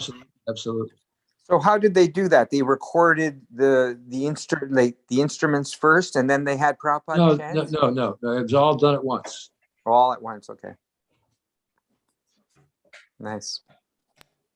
So how many takes? Was just one take right through? Well, I think we started. I remember the Brahmana was clapping too loud, so we had to do that part again. See, there were two sides. One, Srila Prabhupada was doing some sort of prayers. We were playing. The other side, we were all going together. So the first side, when we got to the second side, I guess it was the second side, Brahmana was clapping too loud, so we had to we had to do it over. Otherwise, it was one take, really. Mm. I have a little article I wanted to read about this. It's not very long, but I just wanted to check in with Nandapatni because I think she went and did you have prasadam with Shamasundar today, Nandapatni? Yeah, I just got back. Okay. Any news from? Sorry. Yeah, no, it was very relaxed. It was Kanka, Devi Dasi, Treya Rishi's former wife, Bidhi Bhakti, Rasangi and Bhumi. Wow. And it's just the kind of thing where, you know, you just let him have memories percolate up, so to speak.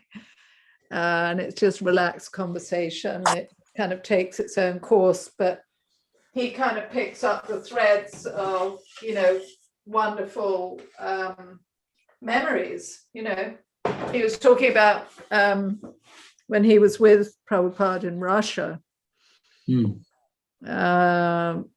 And there are lots of sort of details that he can fill in, which are just so kind of charming. Things happen so spontaneously in his relationship with Prabhupada, and how they kind of almost sparred with each other, you know, to sort of decide to do different things. You know, it's absolutely wonderful. And he's got a beautiful little cabin way up in the mountains. He's like a hermit up there on Kanka's property. So it's lovely. It's the second time I've gone, and it's just very holy association. It's rather wonderful. And he's 80 next month, I think. His birthday's coming up. Yeah, so it's great. Really very, very pleasant. What stood out for you? Anything? Any particular pastime or tidbit? Yeah, I think there was a kind of rather sad thing, which was when they're in Moscow, they were kind of stuck in this hotel for 5 days, and they'd gone in on the grounds of going to meet this professor at the university or something. And then the professor didn't actually have a lot of time. Professor Kotovsky. Yeah, he didn't have a tremendous amount of time. And then so they went sightseeing in a bus. And then, you know, after a very short while, Prabhupada was like, this is totally boring. We have to leave. And so Shyamasundar said, oh, you know, this is my elderly teacher and he's not feeling well. We have to leave, you know, because the KGB followed them everywhere.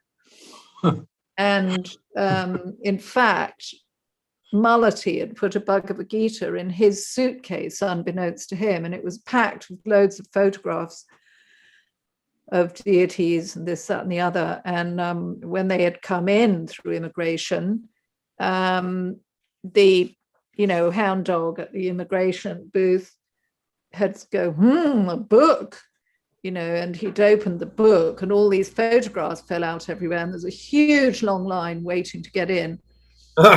And this immigration officer was sort of flustered by the fact that he'd, you know, dropped all these photos all over the floor. So he kind of scrambled around and picked them up and almost sort of apologized and then waved them through. And this was the first Bhagavad Gita to enter Russia. Wow. And it was from there that Russian devotees actually translated from that Bhagavad Gita. So that was an interesting part. And then just to follow up, they met this young man in the street, and he was sort of hustling, you know, Shyamasundar, like, oh, you know, blue jeans, got any blue jeans? You know, and Shyamasundar was like, no, I wear a dhoti, you know. Then he said, Beatles, any Beatles music, Beatles. And Shyamasundar said, no, but I've got the spiritual teacher of the Bhagavad of the Beatles in my hotel room. If you'd like to come and meet him. And so this young person Atoli. came up, yeah, for 3 days non-stop. And Prabhupada just preached to him non-stop. And I think this is the same person that later on was actually tortured and put in a mental hospital.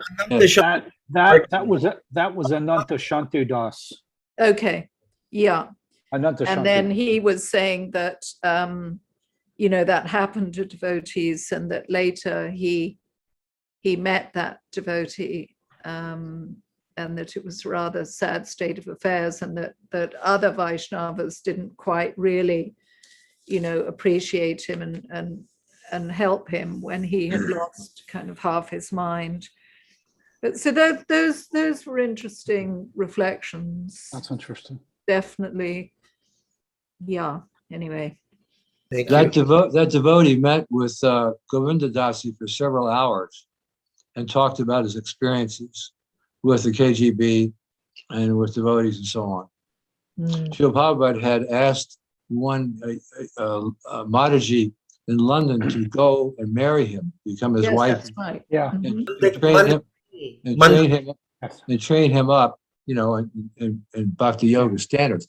And she went there, and they were married, and then he got picked up, and they took him to the psychiatric hospital. I don't remember the details, but she was protesting in the streets about his unfair incarceration, Mhm. and she was getting some responses. And they, make a long story short, I guess they had her forced her to leave the country, Wow. so she had to go back there. Mandakini. I know her. Yeah. Mandakini, I think. I know her. She had to go back to London, Yes. Yeah. and he told her, he told Govinda Dasi that the people who had incarcerated him said to her that this man's mind is very hard to change. So eventually he got out. Yeah. I think Shyamasundar expressed the feeling that Prabhupada was very interested in going to Russia because it was an atheist country. Yes. And also he had his concerns about communism spreading, especially in Bengal. So I thought that was interesting as well, because it conveyed this determination of Prabhupada to go there and plant the seed, which of course he did. Yes. Yeah, amazing, wonderful stories. Yeah. May I make a comment? Please.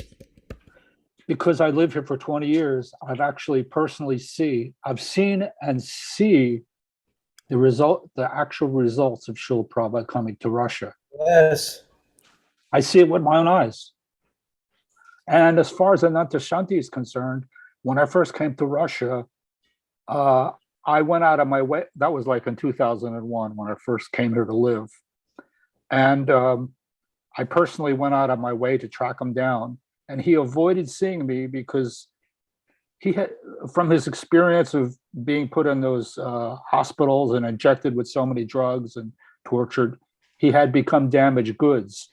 But Yeah. eventually, one of the Russian devotees, senior Russian devotees, who I kept asking him, please make an arrangement for me to meet him.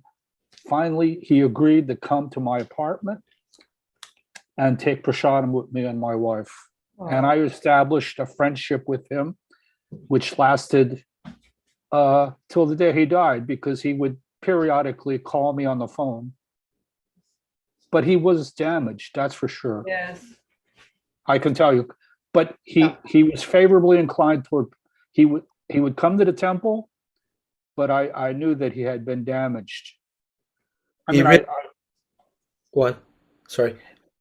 It was obvious to me that they had damaged him in the psychiatric hospitals, but Shyamasundar said that. I saw it with my own eyes, but he didn't give up his association with the devotees, Mhm. but he had drifted off into because it wasn't his fault. I saw that he had become damaged, but I was happy that he had finally accepted my invitation, and he would keep in touch with me. He would Nice. call me. Yeah. Here's the famous photo of Srila Prabhupada hearing that Mandakini agreed to marry Ananta Shanti Prabhu. So beautiful, so beautiful. Yeah, Prabhupada's totally blissed out. And here's the Oh, story. man. Here's the story of it. Govinda Dasi. This picture was taken by me while Shyamasundar Prabhu Sam Spirsta read the letter from Mandakini Prabhu agreeing to go to Russia and marry the Russian devotee that Srila Prabhupada made in his 2-day stay in Moscow, Ananta Shanti Das. Srila Prabhupada contemplated Russia a lot and often talked about how to get Krishna consciousness into the communist countries. This was a quote-unquote victory smile, one of the biggest smiles I ever saw in all my time with Srila Prabhupada. He now had an emissary, our Mandakini Prabhu, who was willing to go behind the Iron Curtain and teach his new Russian disciple more about Krishna consciousness. So from this point on, the communist empire was going to change. Wow, because of Mandakini. He smiled victoriously and was overjoyed to hear one of his daughters was willing to take on this dangerous espionage assignment. Think James Bond, only female. It was dangerous at that time. So Mandakini was the heroine who was handpicked by Srila Prabhupada for this job, and he was so sure of the success of her mission. He smiled broadly when he heard from her letter how determined and surrendered she was to his order. Thank you, dear Mandakini, and thank you, dear Anantashanti. You both gave your lives for Srila Prabhupada's Russian dream. And now the dream has come true with thousands of devotees chanting the holy names all over the former communist atheist countries. Have you heard that story before, Jai Madhava? No, I didn't hear the story, but it's all true. And Yeah. I just want to make another point. I lived in Moscow for 20 years before I moved to Siberia. Mandukini came to Moscow many times. I know her quite well. We met. We took prasadam together, and we're very well acquainted with each other now. So she's a wonderful devotee. And she Wonderful still comes. story. Yeah, French. there's another little bit from Shamasunda, just to mention when they were leaving on the plane, he and Prabhupada, Prabhupada mentioned that this Ananta, what was his name? Santi. Ananta Santi. Shanti, sorry. It would be good for him to marry. And then he looked over to Shamasundra and said, do you know anyone? Can you recommend anyone? And actually, Shamasundra knew how beautifully surrendered of a devotee this Mandakini was, you know. So he put her forward for that service. Yeah. Also in Shamasundar's book, he makes reference to a devotee that we don't usually hear about that also was on that Russian trip, and his name is Aravinda. Does anyone know him, Aravinda Prabhu? He was with He might have mentioned him because he did actually say that there was another Prabhu with them. Yeah, you can see in some of the photos. Yeah. You can see him in some of the photos. I can't remember. Yeah. I think it's important also in this regard to see how Srila Prabhupada, despite the fact that, modern political systems are all kind of demonic, how he really, really, how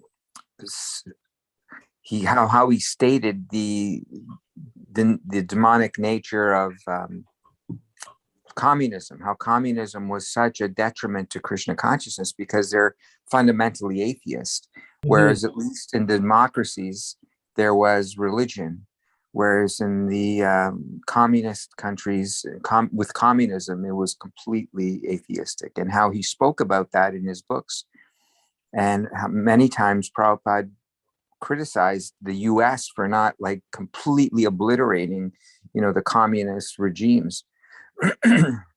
We tried.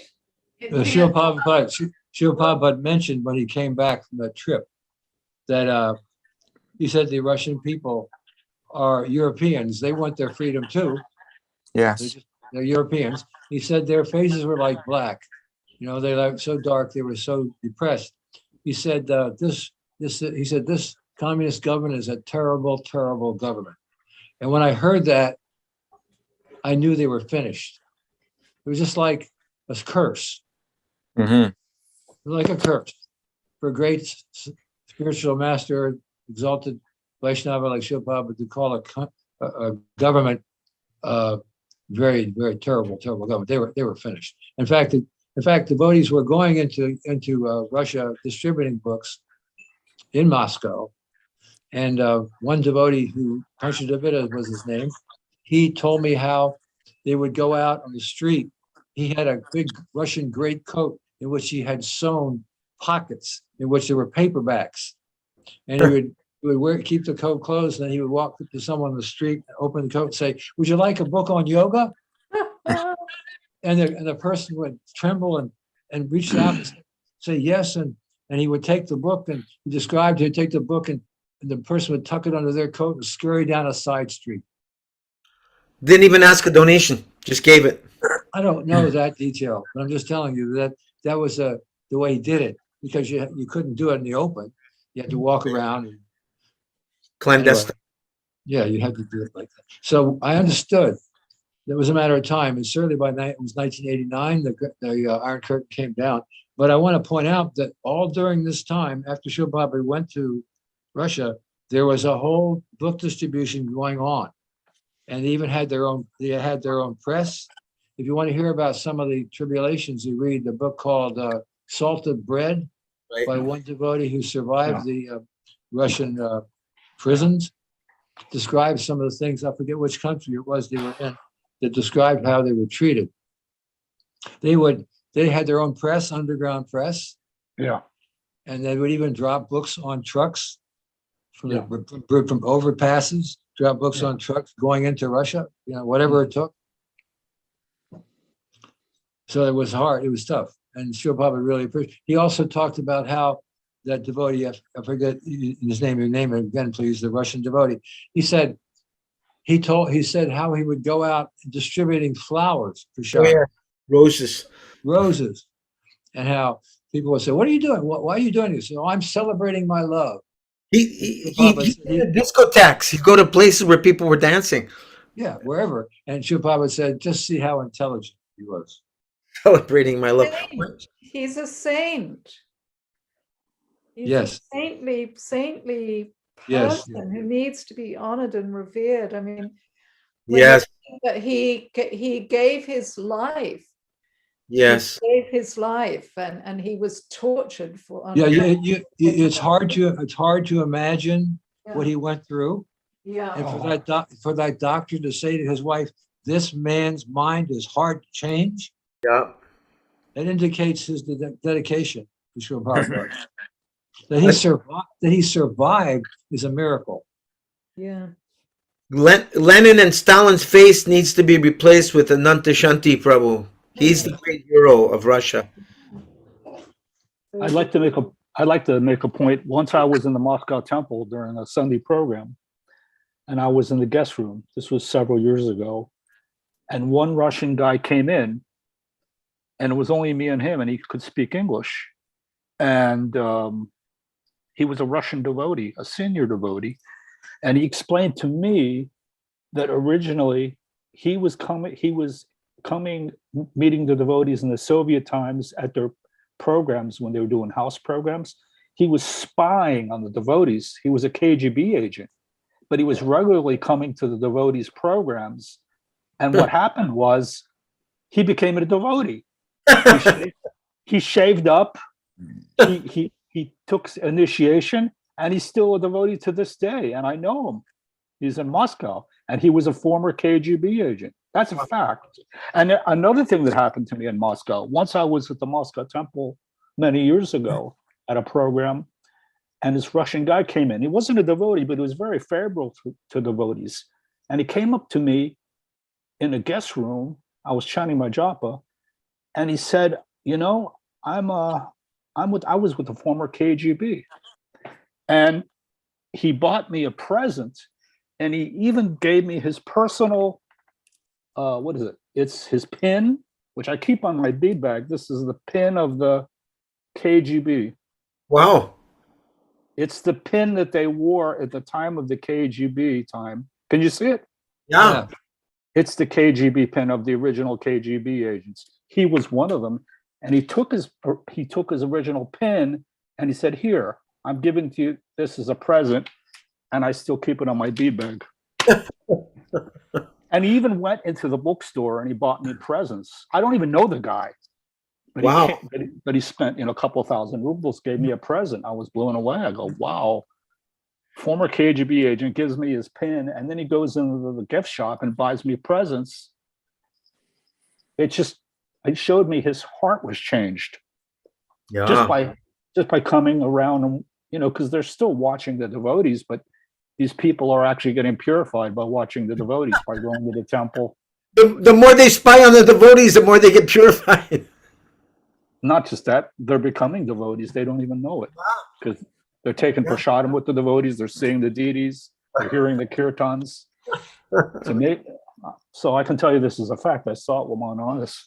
You must be becoming a hero yourself in Russia, Jai Madhava. You're maybe one of the only Prabhupada disciples that lives there, right? I'm the only one that's ever lived here. Yes, there's a lot of Prabhupada disciples that pass through. In the past, there's been Prabhupada disciples come here to find a wife, but I'm the only one that really stuck my roots here and just stayed here. As a matter of fact, I have a green card. And when I had to get my green card, I had to go to the KGB. They had to interview me. They were called, now they're called the FSB, but I had to make an appointment with the FSB. Oh, this is about 20 years ago. And I went in, had about a 30-minute interview with one of their agents. It was me and my wife. And my wife, to my amazement, she told the guy I was a Hare Krishna. She just laid it all on the table. I mean, I wasn't going to get into, I was trying to hide what I was, but I wasn't advertising. But she just straight away started preaching to, oh, my husband's a Hare Krishna devotee. We're devotees, blah, blah, blah. And the last thing the guy said to me before we left, he listened to us and asked me questions, but then he hit me with an unexpected question. The last thing he asked me before I left his office, because this was an interview to apply for the green card, was, are you a spy? And I was like, oh, here it comes. I said, no, I'm not a spy. Nothing. I have nothing. Do I look like James Bond? I have no interest whatsoever in politics or that. I just want to be a normal person, my wife's, and be with my friends here. And they gave me my green card. And the next thing I'm going to do is apply for citizenship. I hope I get it. Yeah, you have an important role there. Well, I try to do what I can when Krishna gives me the opportunity to preach to devotees or serve them. I go in the kitchen and cook Sunday feasts for them. So I get about 10, 15 people helping me, and I just chop the vegetables, wash pots, and just, show them the way that we were trained to cook prasadam. I insist on ghee and butter. I'm not really into this oil thing at all. So I've heard of authorities sometimes meeting devotees in Russia, and they would ask the devotees if they had any of Prabhupada's books, because they wanted Prabhupada's books, even though they were in official positions. No, the devotees here are in Siberia. They go out every day, and they have a whole crew of men and women that are householders. That they're very dedicated to going out door to door, shop to shop, whatever. And they're trying to distribute Prabhupada's books, and they do Harinam here when they're able. Because see, the thing is, in Russia, in order to do Harinam, you have to get police permission. Oh, wow. Or they can very well lock you up, Wow. And I in Moscow, at one time, I did go on Harinam with the Russian devotees, but I stopped because I didn't want to put myself at personal risk, because I am still an American citizen. Yeah. So I got to be careful. I just wanted to touch on the record that Rupanuga Prabhu sang on, the first recording that Srila Prabhupada recorded, the Happening album. And I just have a little article here. I believe that Satyaraj Prabhu put it together. It's entitled "The Spiritual Happening on the Lower East Side." So there's the record label on Happening Records. Krishna Consciousness is the name of the album. And here it's described. The year is 1997, and Brahmananda Das, one of Prabhupada's earliest disciples, is driving through a residential area in Miami Beach. He momentarily halted at a stop sign. There's some kind of noise there. If someone could mute, because it's cutting into what I'm trying to read. I don't know who's channel that is. He momentarily halts at a stop sign in his big van, which has a Hare Krishna sticker on its rear bumper. Conspicuously, a car follows slowly from behind. As it pulls up, the person in the passenger seat, a middle-aged woman, asks, "Brahmananda?" She is Carol Coleman. Driving the car is her husband, Alan. Together they had produced Srila Prabhupada's first album, Krishna Consciousness, some 30 years earlier. Before any of Prabhupada's books were available for distribution, there was only this record album, and Brahmananda and the Colemans were at the heart of it. Now, seemingly by happenstance, they would meet again, brought together by Krishna as they were in the past, the music business. Neither Srila Prabhupada nor the devotees were trying to procure a record deal. For decades, Srila Prabhupada saw printing books as the mainstay of his mission, a vision bequeathed to him spiritual master, Srila Bhaktisiddhanta Saraswati Thakur. If you get any money, print books. And further, preach in the English language. This was the mandate Prabhupada's teacher had given him as far back as 1922 upon their first meeting. But during New York's cold November of 1966, Alan Coleman, a longtime record producer, happened to read an article in the hip downtown paper, the East Village Other. He learned that the Hare Krishna movement, new to the West, was an age-old tradition in India. The article introduced the world, and Alan, to Srila Prabhupada and the devotees, focusing on the mystical effect of their sacred singing. Can you see their photo on the screen? Yeah. Oh, yeah. Yeah. Yeah. Oh, yeah.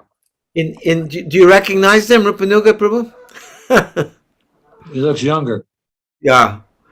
In fact, Alan was so intrigued by the article that he and his wife went down to see the devotees in Tompkins Square Park, where they witnessed for the first time kirtan, call and response chanting, especially of the Hare Krishna mantra, Hare Krishna, Krishna Krishna, Hare Hare, Hare Rama, Rama Rama, Hare Hare. I heard the chant and I gasped, describes Alan.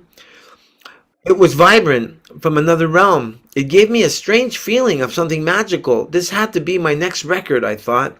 Alan had owned Ribbon Records in the late 50s and early 60s, producing mainly rock and roll material, but the label didn't have any hits. By the mid-60s, the company morphed into Pixie Records, which fared only slightly better. However, he enjoyed some modicum of success with his third venture, Happening Records. Yes. Yes. Go ahead. He used the label to produce a few spoken word records, giving an audible forum to people like Timothy Leary, Malcolm X, and Mark Lane, who at the time was quite vocal in his theories about the Kennedy assassination. Happening Records was a novel approach in the recording industry, and people were quickly catching on. Alan carefully considered what he had read about the Hare Krishna devotees, especially about Prabhupada, and concluded that they would be ideal for his new strategy in recording. They would chant and then explain the philosophy behind the chant. This, he knew, would play into his spoken word technique like a charm. After a discussion with a few business partners, he decided to drop by 26 2nd Avenue in New York City, the first Hare Krishna temple, to propose his idea to Prabhupada. Carol, his wife, called to make an appointment and got Brahmananda on the phone. After she briefly described her plan, Prabhupada's young disciple agreed that it was a good idea and made an appointment for them to meet with Prabhupada the next day, meeting Srila Prabhupada. We went in to meet this guru, says Carol, and I didn't know what to expect. But Prabhupada was delightful, charming. Alan told him the plan to make a recording of the chant along with explanation to fit in with the spoken word concept, and Prabhupada loved it. He got so excited. He explained that the chanting is important, but that the philosophy behind the chanting is equally important, so he would be happy to do both on the album. I'll never forget what he said after that. Quote, "The most important thing you can do for Krishna or God is to share his name with others," unquote. He told us that Krishna and his name was spiritually equal, the same, and that's why the chanting is so effective. So he was really into making the album, which made Alan very happy, of course. Interestingly, the night before the recording session, scheduled for 2 weeks after this initial meeting, In December, a guest walks into 26 Second Avenue with a wooden percussive instrument resembling a mridanga, the two-headed clay drum used in Vaishnav kirtans. Although common at Hare Krishna temples today, at the time it was unknown among Prabhupada's followers. As the kirtan is about to begin, Prabhupada noticed it from his dais. His eyes open wide, and he gestures to Brahmananda to approach the young man with the drum and bring it to him, which he does. In a few moments, immersed in the kirtan, Prabhupada is playing like a master musician, and the devotees are enthralled. This is a side of their guru they had not seen before. Quote, "We must have this drum for tomorrow's recording," unquote, says Prabhupada, and Brahmananda convinces the instrument's owner to leave it with them for the recording session. The next day, the devotees make their way up to Belltone Studios on 51st Street and Broadway, directly across from Colony Records, then a popular retail outlet for record albums. Belltone was a hot studio, says Alan, very much at that time. Rupanugadas remembers going with Prabhupada and the devotees to this studio. Quote, "We took my old Volkswagen camper," he says, "with Prabhupada and some others. There must have been another car too, or some devotees probably went up there by subway.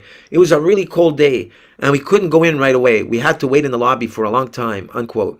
Little Anthony and the Imperials, a major rock and roll group at that time, more of a rhythm and blues group, is recording and given precedence because of their celebrity. Since they will exceed their expected time limit by over an hour, Prabhupada decides to go for a walk with the devotees while they wait. The entire troupe journeys to nearby Times Square in the 42nd Street area. Brahmananda reminisces. Prabhupada would point to various things in Times Square area and make philosophical comments, noticing the sophistication with which technology could be used for degradation and darkness. Finally, we came upon a huge Camel cigarette billboard with real smoke blowing from a man's mouth. He said that this particular area was the world's center for sense gratification. At one point, a matronly lady who seemed drunk bumped into him, and she turned around and said, "Who are you?" He just answered, "I'm a Hindu monk." He smiled at her, and we walked on. She wouldn't have understood that he was a Vaishnav coming from a non-sectarian spiritual tradition, so he just said something she could understand, something within her radar. Recording spiritual sound. This is almost finished. It's not very long. They return to the studio, ready to record. Prabhupada sits on a mat in the center, accommodating the engineers who arrange the microphones and assign each devotee a place to set up according to his or her particular instrument. They want only 2 pairs of kartals, but approve the pair of rhythm sticks and several other instruments the devotees have brought. They also want some devotees to clap, to give the recording a live sound. "We started recording immediately," says Alan, and Prabhupada burst into the Hare Krishna chant. "Hare Krishna, Krishna Krishna, Hare Hare, Hare Rama, Rama Rama, Hare Hare." His tone was exotic, deep, and mesmerizing. I had recorded a lot of people in my time, professional singers and so on, but Prabhupada was especially captivating, infectious. He was born to do this. Quote, "Prabhupada did about 6 different songs, traditional stuff from his lineage, but most of it didn't make it on the album. The tapes are lying around in a studio archive somewhere. Oh my God, we got to get that. Great stuff. We were mainly interested in the Hare Krishna chant, though, which was becoming popular at the time," unquote. Rupanugadas shares some further details of the recording session.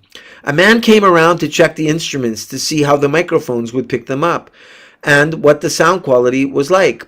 I played 2 bells that sort of sounded like kartals. Hayagriva was playing tampura. Ray Ram played those South American wooden sticks. Kirtanananda played the harmonium loaned to us by Allen Ginsberg, but he just pumped the bellows. He really didn't know how to play. And Prabhupada played that 2-headed Indian drum so incredibly. There were some others too. I remember Brahmananda was clapping too loud, so an engineer came in to adjust the volume. We just kept playing, following Prabhupada's lead. When we went over time, Coleman from the engineer booth waved his hand to indicate that we should start wrapping it up. So Prabhupada saw that and started going faster. Satsvarup Das Goswami gives further details in his Srila Prabhupada Lilamrita. Alan came out of the studio. It was great. Swami. It was great, Swami. Great. Would you like to just go right ahead and read the address now, or are you too tired? With polite concern, pale, befreckled, Alan Coleman peered through his thick glasses at Prabhupada, who appeared tired. But he replied, "No, I am not tired." Then the devotee sat back in the studio to watch and listen as Prabhupada read his prepared statement. After reading it, the producer tells Srila Prabhupada that they have about 10 more minutes on side 2 to fill. He again asks Srila Prabhupada if he's tired. Prabhupada says that he isn't, and they start to chant again. This time he sang what was titled on the album as Chant to the Mercy of the Spiritual Master. We know it as the Sangsara prayers. Although Jayadvaita Swami says that, that's a funny name to give it because that means the prayers of birth and death. but we call it actually Sri Guru Vashtakam. After the song, which was done in one take, Srila Prabhupada said, "Now we are tired. Now we are tired." The night was over. However, as the studio engineer replayed the take, Srila Prabhupada stood up and started to dance to the song the devotees and he had just recorded. Quote, "Now you have made your best record," Prabhupada told Mr. Coleman as he left the studio for the freezing Manhattan evening. Prabhupada got into the front seat of the Volkswagen bus while, quote, "the Hare Krishna chanters," unquote, climbed into the back with their instruments, and Rupanuga drove them back home, back to the Lower East Side. Launching book distribution. This record was in fact the beginning of a widespread book distribution in the West. Although Prabhupada had brought a trunk load of his initial copies of the Srimad Bhagavatam from India, he sold them early on when the movement was just starting out. He had also brought copies of a small book, Easy Journey to Other Planets. I have one of those original copies, and several pamphlets, but not enough for wide-scale distribution, which is what he wanted.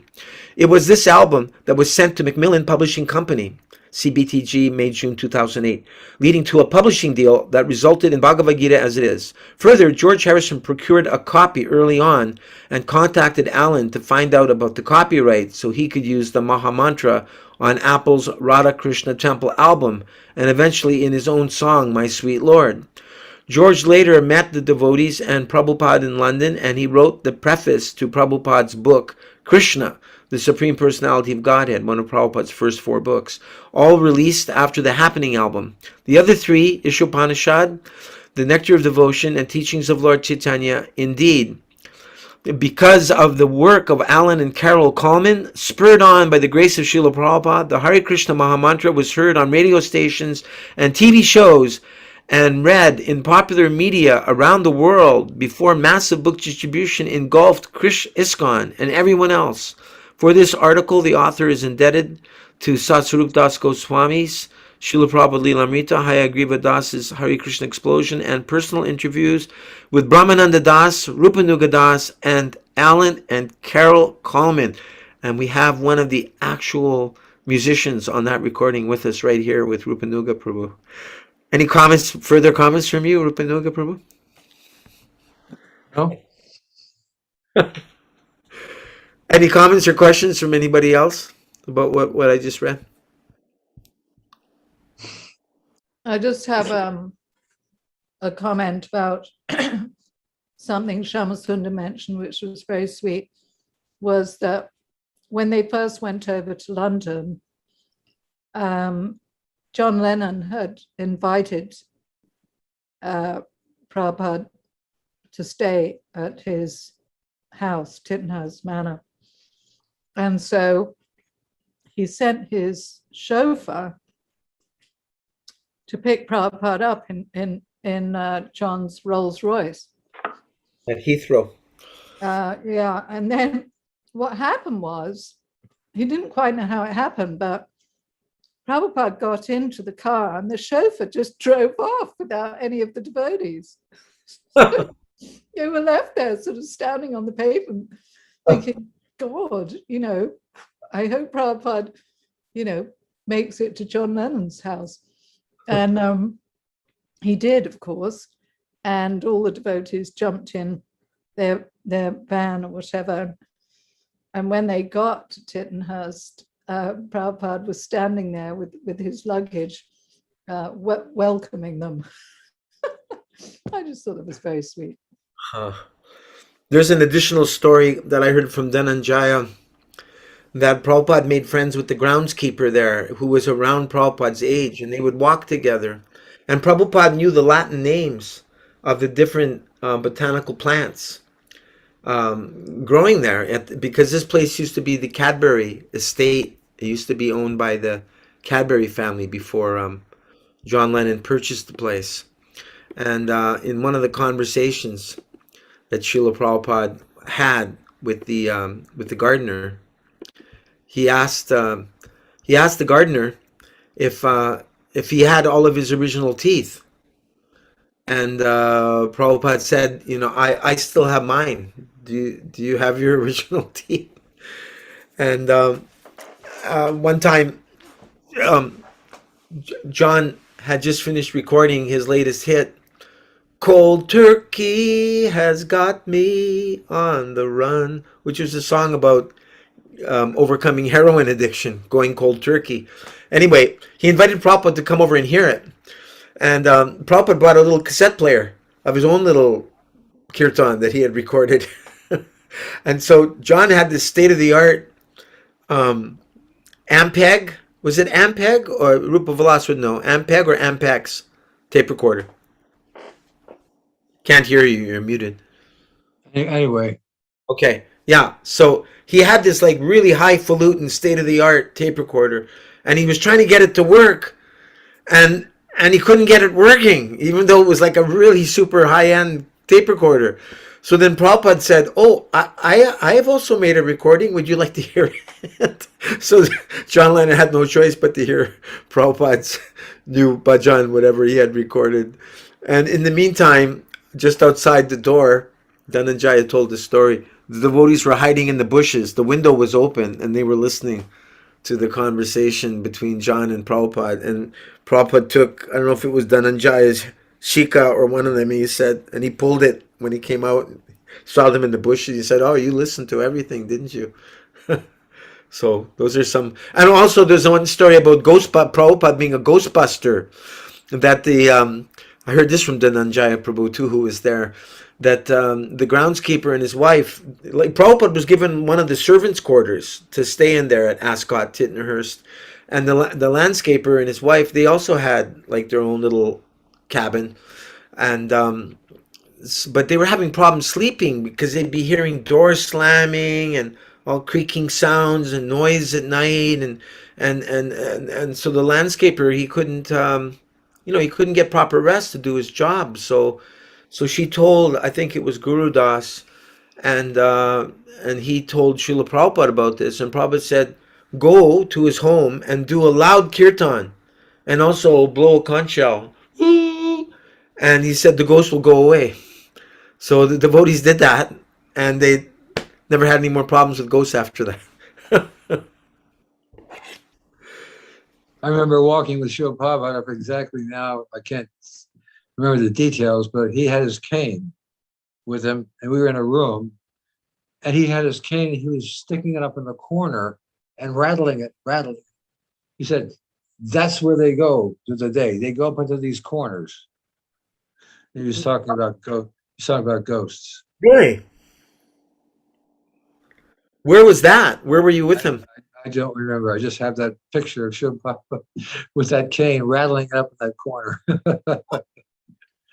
I remember also when I first, this is after the Iron Curtain came down, and devotees were going free to come to Russia. They were actually having Harinams in the street.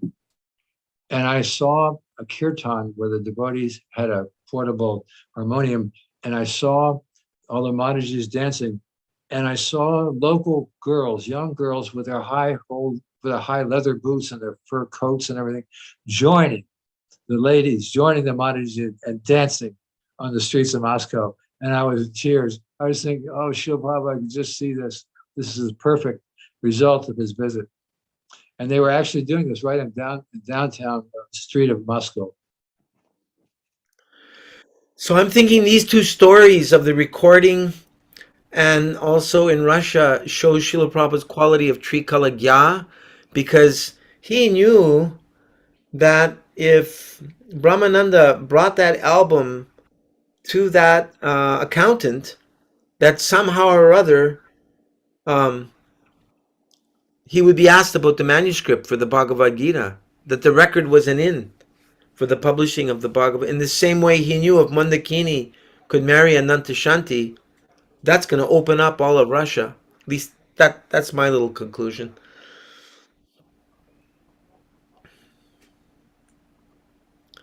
So Prabhupada knew Well, everything.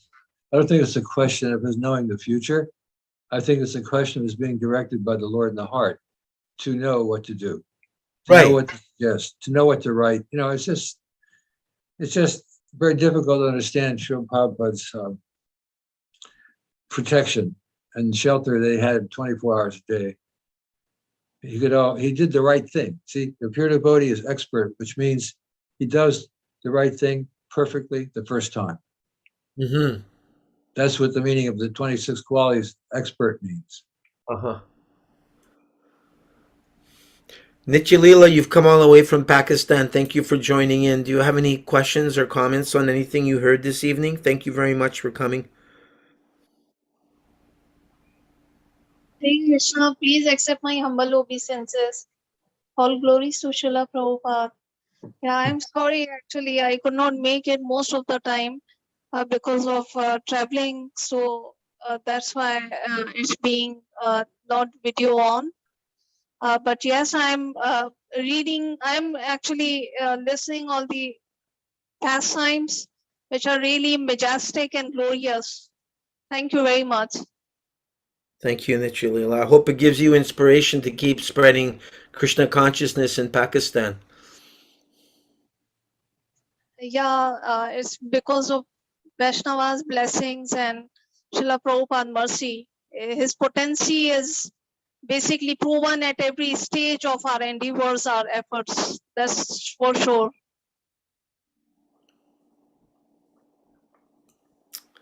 Gandhari, you've been quiet all evening. Did you have any comment or question to make before we end the evening? No, it was very nice hearing all this. Yes. Anything from anybody else? Yes, a big thank you and humble obeisances. Aye. Hare Krishna. So we'll be on verse 11. Is it verse 11? No, verse 10. I think we did verse 9 of Nectar of Instruction last Friday. Okay. I believe we're on the second last verse before completing the Sri Upadeshamrita. So this evening I thought I might be all alone reading because I was here for a while. Nobody else was here. So I hope you can all please join me this Friday evening, Krishna willing.